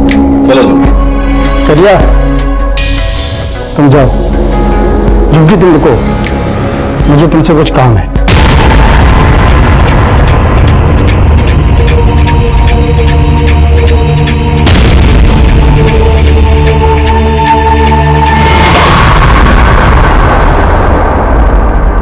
इससे विद्रोही होने का क्या फायदा जब मैं खुद अपनी बीवी की रक्षा नहीं कर सकता? लानत है ऐसे बंदूक उठाने पे।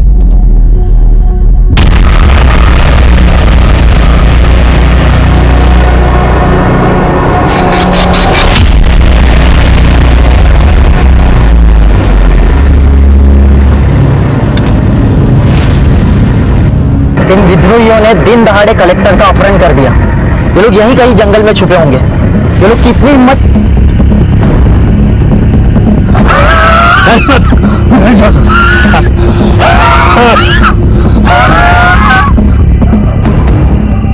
हाँ मास्टर जी, इसकी तो तबीयत बिगड़ती जा रही है। जो दवाई साथ में है उसे दे दो।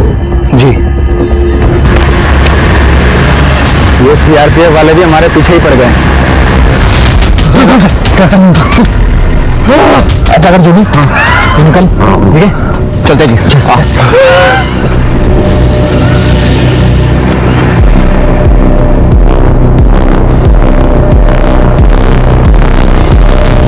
साहब, वो कलेक्टर साहब ना इस रास्ते लेके गए। इधर से? इधर से ले लो गाड़ी। रुको रुको रुको, ये लोग उधर से क्यों भाग रहे हैं? कुछ तो गड़बड़ है। बहुत अच्छा किया मास्टर जी, इसकी तो हालत और बिगड़ती जा रही है। इसकी तीमारदार के लिए किसी को भेजो ना। काम हो गया। हट, हट।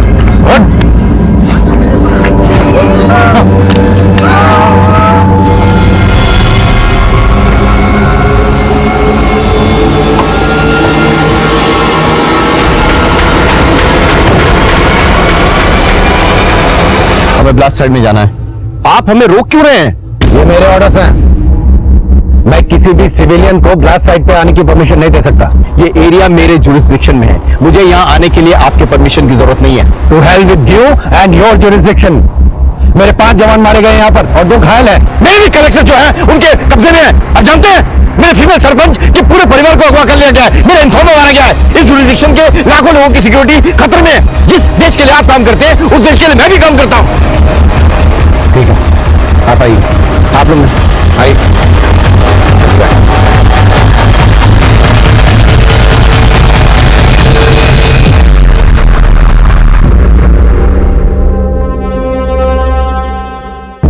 ये सबसे पावरफुल आईडी है। इसका इस्तेमाल सिर्फ आर्मी वाले करते हैं, जैसे कि मुझे शक था। इनको फॉरेन पावर्स का सपोर्ट है। You are right? हाँ, ये कोई साजिश है। टेलिंग यू जैसे जैन साहब, जो कुछ भी हुआ उसके लिए हमें बहुत खेद है। मेरे सोल रेस्ट इन पीस। लेकिन सर मेरा ये मानना है कि हम इन शहीदों को तभी सही मायने में श्रद्धांजलि दे पाएंगे जब हम इन विद्रोहियों को और इनके साथियों को अपनी हिरासत में ले लें। सर मुझे लगता है सर एक कोमिंग ऑपरेशन से कुछ हासिल नहीं होने वाला सर। हमें गांव-गांव जाकर गांव वालों की मदद लेनी होगी सर, इंफॉर्मेशन के लिए। मेरे पास इन्फॉर्मर्स की टीम है सर, हम उन्हें टैप कर सकते हैं। लेकिन आप वो कोमिंग ऑपरेशन क्यों रोकना चाहते हैं? आपने अभी अभी क्या कहा? आईडी का इस्तेमाल हुआ है जो सिर्फ आर्मी यूज करती है, यानी फॉरेन पावर्स का सपोर्ट है। आपको क्या लगता है कि ये फॉरेन पावर सिर्फ एक कलेक्टर या एक महिला सरपंच को अगवा करके खुश रहेंगे? It's a bigger conspiracy, try and understand. This combing operation is a sheer waste of time. और सर मेरे घायल सीआरपीएफ जवान ने यह बताया है कि उन्हें आईईडी की तरफ आदिवासियों ने भेजा था, यानी कि वो आदिवासी या तो खुद विद्रोही थे या फिर उनके साथी थे। हम उनके बहुत करीब है सर। आप लोग वेट कीजिए, will get back on that. ठीक है सर। जय हिंद सर। जय हिंद सर। क्या देख रहा है? धीरे में तो हर वक्त आग लगी रहती है। एक बार जा ले जा, बुझा ले अपनी प्यास। छोड़ो मुझे। आवाज बंद, मैं तो जान से मार दूंगी। हम लोग इतना इंतजार क्यों कर रहे हैं? ये सारा काम एक ही बार में खत्म कर देना चाहिए। मैं अपनी पूरी फोर्स बुला लेता हूँ, 3 दिन का काम 1 दिन में खत्म हो जाएगा। अब मुझे एक बात बताइए कि 2-4 विद्रोहियों को छोड़कर आप बाकी लोगों को कैसे पहचानेंगे? हाँ?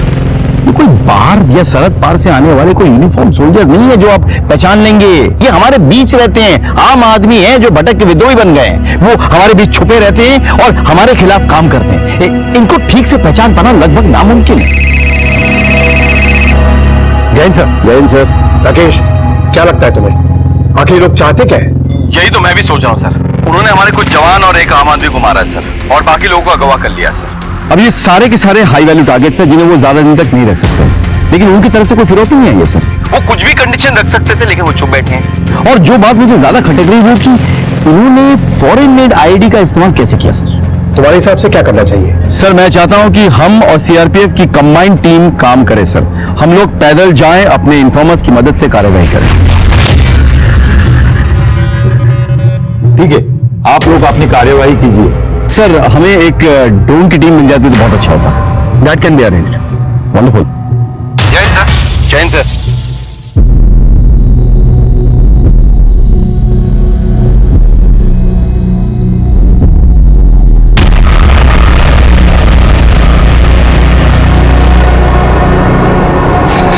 तुम लोग अंधे कुएं में पहुंचो, वहां तुम्हें बिरसा मिलेगा और आगे क्या करना है वहां पता चलेगा। जी मास्टर जी।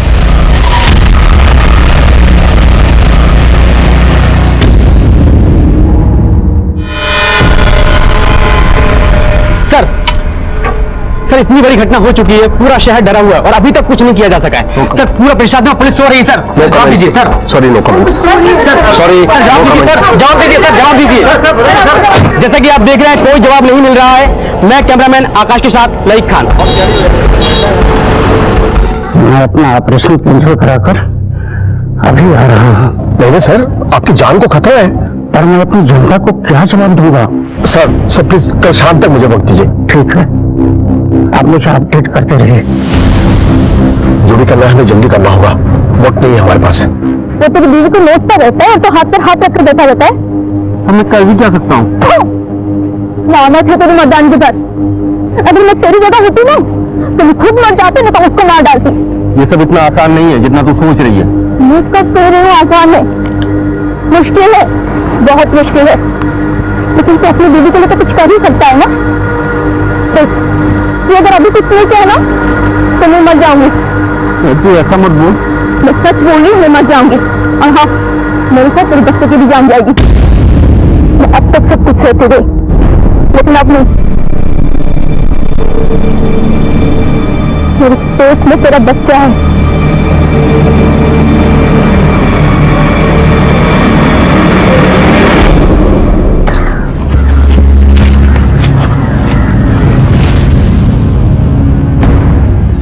लगता है वो लोग यहाँ से निकल गए। कहाँ गए होंगे?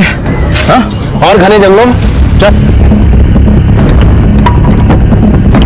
तुम दोनों जाओ और अंडरग्राउंड रहना। जगदलपुर चलते हैं, तब तक पुलिस वालों का ध्यान गांव की तरफ है ना, हम शहर की तरफ निकल जाएंगे बहुत दूर। ठीक है, चलो। मेरा फोन कोई ट्रेस कर भी रहा है या नहीं?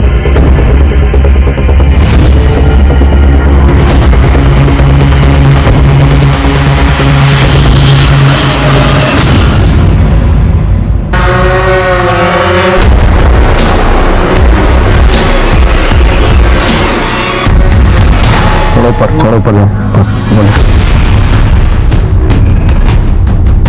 पता नहीं कहाँ छुपे, अभी तक तो कोई नहीं दिखा दिया। एक मिनट, नीचे टेक डाउन, फर्दर। ये देखो, बड़ी लग रही है। Yes sir. हाँ, चलिए सर, हाईवे पर जली हुई 3 लाशें मिली है।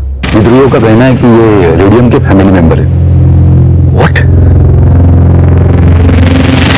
बिल्डोर से ये रेडियम की फैमिली लग रही है। इनको टेस्टिंग के लिए भेजो, मुझे तुरंत रिजल्ट चाहिए। आपको किसी बात का शक है? हाँ है। शक यह है कि अगर इन्हें मारना ही था तो जलाया क्यों?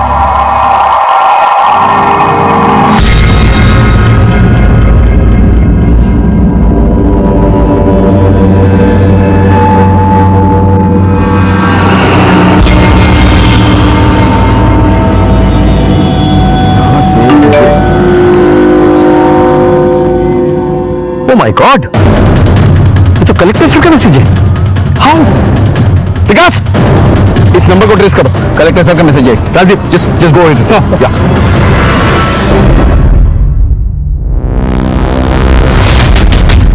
चीते के साथ ना चूहा बिल्ली का खेल नहीं खेलते कलेक्टर। निकाल फोन, निकाल। हाँ, जिस नंबर से मैसेज आया था वो नंबर बंद हो गया है। इसका नंबर ही है। कलेक्टर सर का ड्राइवर था, जिसे मार दिया गया है। और सर, हमारे पास ये भी खबर है कि विद्रोही ने एक कपल को मारा और उनकी गाड़ी में कलेक्टर साहब को लेकर फरार हो गए। सर, वो वही आखिरी बार जगदलपुर के पास के ही गांव में एक्टिव था। जगदलपुर के पास? मतलब शहर के करीब? What is happening? उनकी गाड़ी शहर की तरफ जा रही है और हम लोग जंगल के अंदर घुसते जा रहे हैं। क्या गेम खेल रहे हैं ये लोग हमारे साथ? It's getting very confusing. I suggest कि आप लोग शहर की तरफ जाएं, गांव और जंगल का मोर्चा हम संभाल लेंगे। अरे रॉबी, बाहर गई है वो लोग। नहीं माँ, वो अंदर ही है। अरे देख, ये दूध पड़ा है, अखबार पड़ी है, ताला भी लगा है ना। माँ, पर मैं कह रहा हूँ ना, वो अंदर ही है। वो मुझको उल्लू नहीं बना सकती। रॉबी, तू ना बिल्कुल मेरी बात नहीं सुनता। देख, कोई घर पर नहीं है। अब तू चल, मुझे बहुत सारे काम है। चल माँ, अरे तू चल माँ। अच्छा हुआ बाहर से ताला लगवा दिया, नहीं तो ये लड़का मिशन पूरा होने से पहले ही फंसा देता। शुक्रिया।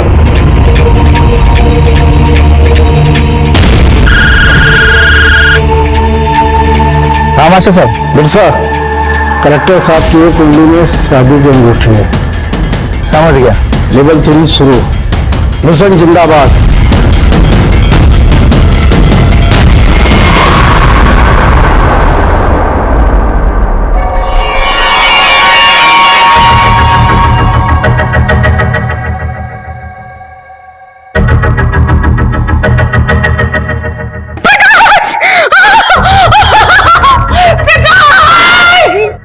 सर, विद्रोहियों ने कलेक्टर साहब की उंगली काट कर भेजी।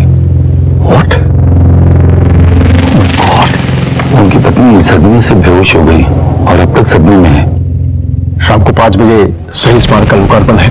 उसके बाद करीब 4 बजे मैं कलेक्टर साहब के घर जाना चाहूंगा, उनकी पत्नी से मिलने। सर, क्या ऐसे में लोकार्पण करना सही होगा? सीएम साहब का फोन आया था।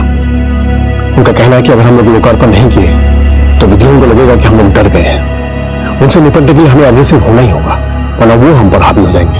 इनफैक्ट उनका तो सजेशन है कि मैं इस लोकार्पण समारोह में कलेक्टर साहब की पत्नी को भी साथ ले जाऊं। कुछ मिनिस्टर्स का ये स्ट्रांगली मानना है कि इससे पब्लिक पर एक स्ट्रांग असर पड़ेगा कि कलेक्टर साहब की पत्नी, जिनके पति खुद किडनैप है, वो सरकार और प्रशासन के साथ खड़ी होकर इस शहीद स्मारक को लोकार्पण कर रही है। इनफैक्ट अगर उनकी बेटी भी साथ आ जाए तो हम एक बहुत स्ट्रांग मैसेज दे पाएंगे। ठीक है सर, मैं एसपी राकेश से कहता हूँ कि उनसे जाके मिले और उन्हें लोकार्पण में आने के लिए कन्विंस करें। वैसे भी वो उनके फैमिली फ्रेंड्स हैं। हमें पब्लिक को हिम्मत देनी है और शायद उनकी हिम्मत से हमारी भी हिम्मत बढ़ जाए। Yes sir. ठीक है सर, मैं मिसेस कलेक्टर से जाके डायरेक्टली मिलता हूं सर। डोंट वरी, मैं उनको पूरी कोशिश करूंगा कन्विंस करने के लिए। जी सर।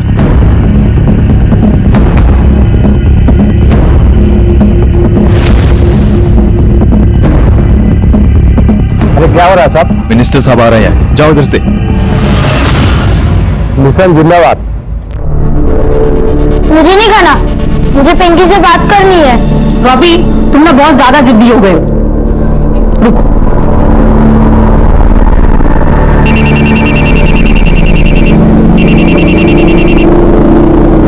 हेलो गीतिका, कहाँ हो तुम लोग? एकदम अचानक से कहाँ चले गए? सब ठीक तो है ना? आपने जो खबर पढ़ी होगी ना कि जगदलपुर के कलेक्टर साहब को किडनैप कर लिया गया है। हाँ, तू? वो हमारे पति के जीजा जी हैं। हम लोग जगदलपुर आए हुए हैं, यहाँ सब बहुत परेशान हैं। हम आपसे बाद में बात करते हैं। माफ करना, मैं समझ सकती हूँ। मिट्टू, कैसे हो बेटा? अच्छा सुनो, मुझे तुम्हारे घर आना है, तुम्हारी माँ से बात करनी है, जरूरी बात है। माँ घर पे है ना? जी अंकल। ओके मिट्टू, बाय।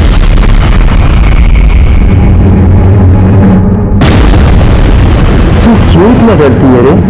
हाँ, हम कौन से तुझे खा जाएंगे? देख, अगर तुम लोग इसी तरह हमारा साथ दोगी तो ही मैं तेरे पापा को जिंदा रखूंगा, समझी? मुझे माफ कर दे। तू जानती है मैं कभी ऐसा नहीं कर सकता, लेकिन उन लोगों ने ना मेरे बच्चों को बंदी बना रखा। अरे तू कलेक्टर की बेटी है, ऐसे डरती हुई अच्छी नहीं लगती। देखो, एसपी राकेश श्रीवास्तव इधर आ रहा है, आप यही रहेंगी हमारे कब्जे में। और तू मैं मामा के साथ बाहर जाकर कह देना कि इनकी तबीयत खराब है, समझी? और कुछ चालाकी मत करना, वरना ये लड़का जो तेरा भाई बनकर आया ना, ये सोचता कम है, गोली ज्यादा चला, समझी?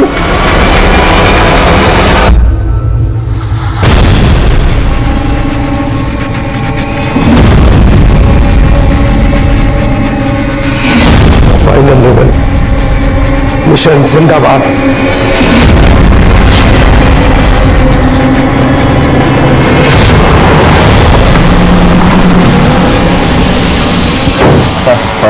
मुझे कलेक्टर साहब की वाइफ और उनकी बेटी से मिलना है। कैसे हो बेटा? अंकल, मैं ठीक हूँ।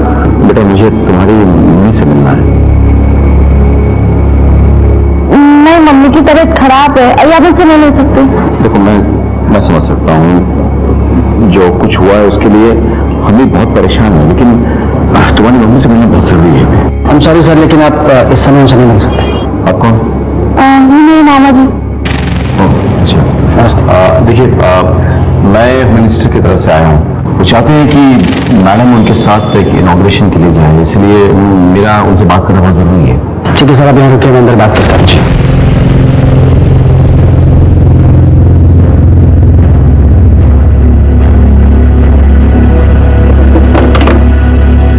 सर, अभी चालाकी करने की कोशिश की ना तो तुझे, तेरी बेटी, तेरे भाई और इस एसपी को यही जान से मार दूंगा, समझी? वो डन। कुछ नहीं खाऊंगी मैं।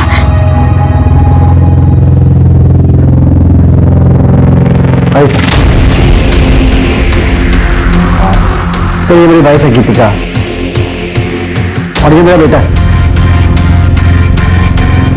मैडम आप प्लीज हम पर भरोसा रखिए, हम आपके पति को ढूंढ निकालेंगे, हमारा वायदा है। मिनिस्टर साहब चाहते हैं कि आप उनके साथ चलकर एक इनॉग्रेशन करें, इससे लोगों का मनोबल बढ़ेगा। बस अगर आपको ठीक लगता है तो आप लोग बिल्कुल फिक्र मत कीजिए, मेरी ननद बहुत हिम्मती है। आपकी दवा का समय हो गया है।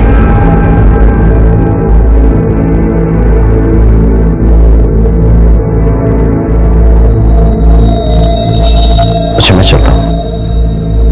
बेटे बाय अंकल। ठीक है रवि सर।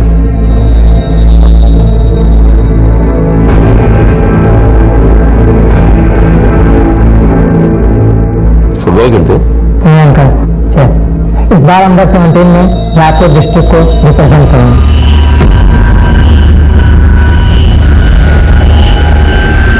मैं कलेक्टर सर के घर से वापस तो आ गया था, लेकिन मुझे कुछ चीजें खटक रही थी। कलेक्टर सर के रिश्तेदारों का अपीयरेंस और एटीट्यूड मुझे कुछ ठीक नहीं लग रहा था। हो सकता है कि वो लोग वो नहीं थे जो वो दिखाने की कोशिश कर रहे थे। कुछ तो था जो मेरी आंखों के सामने था, लेकिन मुझे नजर नहीं आ रहा था। हम सॉरी सर, लेकिन आप इस समय हमसे नहीं मिल सकते। सर ये मेरी वाइफ है गीतिका, और ये मेरा बेटा है।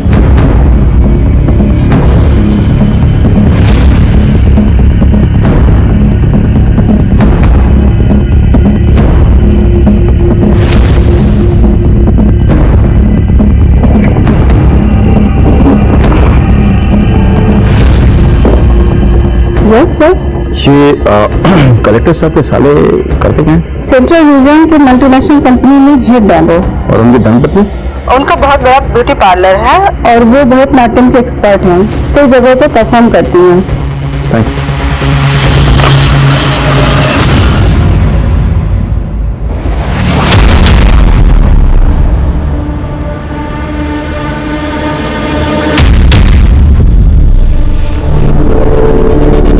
रॉबी, तुम यहाँ मुंह फुला के बैठे हो? अरे वहाँ पापा ने तुम्हारी फेवरेट सुपर हीरो वाली मूवी की टिकट बुक कराई है। चलो जल्दी तैयार हो जाओ। गेट रेडी फास्ट, जल्दी तैयार हो जाओ। क्या आप अपने पड़ोसी विजय और उसकी फैमिली के बारे में जानते हैं? जी बहुत अच्छी तरह से। उनकी जो बेटी है ना पिंकी, वो मेरे बेटे की बहुत अच्छी दोस्त है। तो आप ये बता सकते हैं कि अभी वो कहाँ होंगे? हाँ, मेरी बात हुई थी फोन पे गीतिका से। वो बता रही थी कि वो जगदलपुर में है। वहाँ के जो कलेक्टर है ना, वो विजय जी के जीजा जी हैं, तो वो उन्हीं के घर गए हुए हैं। मैं 10 मिनट में वहां पहुंच जाऊंगा। चलो।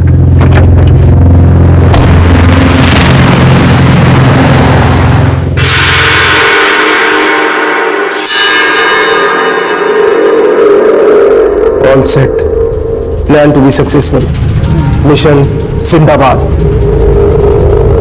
तुमने किसे देखा था और तुम अंदर कैसे गए थे? मैं घर के पीछे से गया था और मैंने खिड़की में देखा कि कोई तो जा रहा था। ऐसे कोई किसी को मारता है क्या? तो राक्षस है, राक्षस। क्या कर लिया कि जिंदा नहीं रहेगा? मास्टर का फोन है। मिर्जा जी। कलेक्टर को मारकर अंडरग्राउंड हो जाओ, उसका काम खत्म। और कड़िया और झुमकी से भी कह दो वो दोनों भी अंडरग्राउंड हो जाए।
बचेगा नहीं है? तो ऐसा करते हैं, इसको मारिए। उस भैया आदमी को क्यों मारा है? उसने किसका क्या बिगाड़ा है रे? हट जा, मास्टर का ऑर्डर है। समझा इसको? तो वो जो बोलेगा क्या हम कुछ नहीं करेंगे। ना जाने हमसे क्या उल्टे सीधे काम करवाता है वो साले। हम आंख में पट्टी बांधे कुछ भी करे जा रहे, बिना सोचे समझे कि इन सबका अंजाम क्या होगा। जैसे समझती लोग को मार देगी। देख तो बीच में मत बोल, इसे अपना काम करने दे। हट। मैं इसे ऐसा नहीं करने दूंगी। देख बच्चों जैसे बातें मत कर, मास्टर ने कहा इसे मारना है तो मार। मैं भी कह रही हूँ कि मैं इसे नहीं मारने दूंगी। साला इसलिए मैं शादी नहीं किया, अगर बीच में आई ना हमारे मिशन के, छोड़ूंगा नहीं। मैं दारू पी के आ रहा हूं, तब तक समझ जा।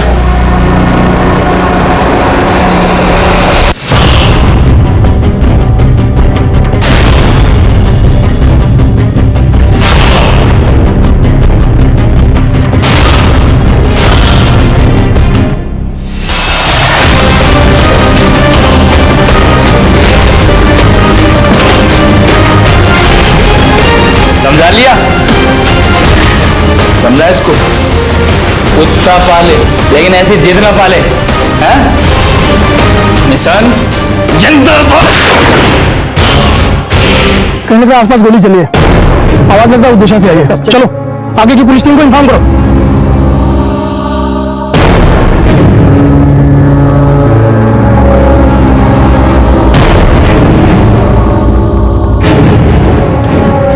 खेल खत्म हो गया मुंडा। अब देखता हूँ दवाओं और सबूतों के बिना तो कैसे रिहा होता है। ले चलो इसे।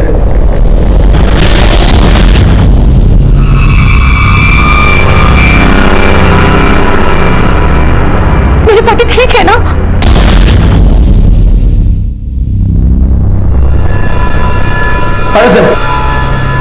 Don't arrest them. बेजान की वजह से बची है। Don't arrest them.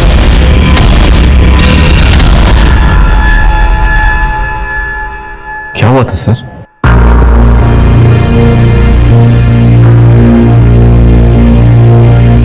देख समझ, मैं जानबूझकर शहर की तरफ आया हूं ताकि हम पकड़े जाएं और जल्द से जल्द इस झंझट से छुटकारा मिले। कैसे मिलेगा? बेशा तो हमारे साथ रहेगा ना? कुछ नहीं हो सकता, वो पुलिस को देखते ही गोली चलाने लगेगा। देख कर लिया, मुझे मेरी मौत का डर नहीं है, लेकिन ये जो बच्चा है ना, इसकी क्या करती हो? इसने तब तक दुनिया भी नहीं देखा है। मुझे नहीं लगता कि दुनिया देख भी पाएगी। तो तू ही बता मैं क्या करूं? पुलिस का आगे सरेंडर कर देते हैं। और फिर से करने देगा? पुलिस सरेंडर कर भी दिया तो क्या होगा? बोलो, हम दोनों को हमेशा क्लियर कर देंगे। हमारा बच्चा जेल में पैदा होगा तो वही जिंदगी भर सड़ता रहेगा। मुझे अच्छा लगे। अगर तुम दोनों चाहो तो मैं तुम दोनों की मदद कर सकता हूँ। हाँ, मैं जैसा कहूँ तुम अगर वैसा करो तो मैं तुम दोनों को, तुम्हारे बच्चे, तुम सबको बचा लूंगा।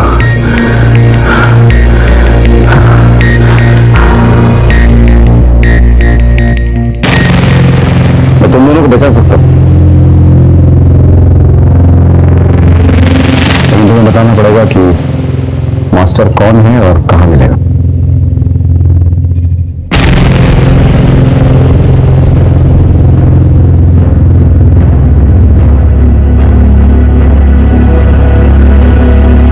सर आपसे कोई मिलने आया है। कौन?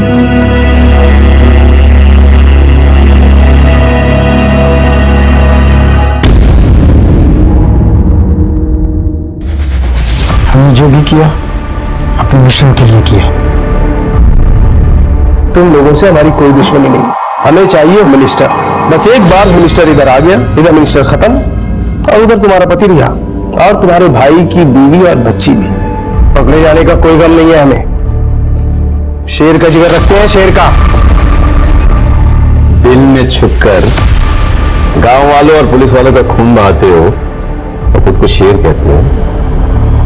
असली शेर तो वो पुलिस वाले और सीआरपीएफ वाले हैं जो बिहार में रहकर गांव वालों की सुरक्षा करते हैं, जो दिन रात जान हथेली पे लेकर तैनात रहते हैं। वो है शेर। तुम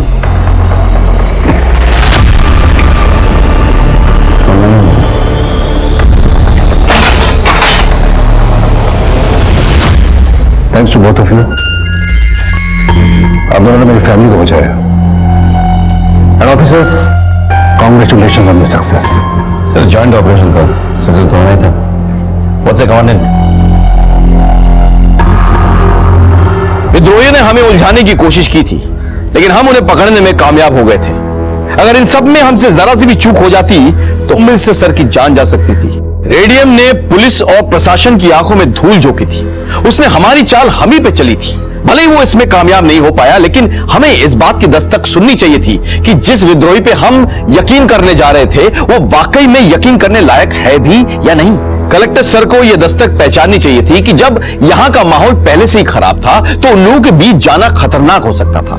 खैर, इस खतरे के बीच रहकर भी कलेक्टर सर ने जिस सूझबूझ से काम लिया, अपनी जान बचाई और करिया और झुमकी को अपराध के अंधेरे से बाहर निकाला, वो काबिले तारीफ था।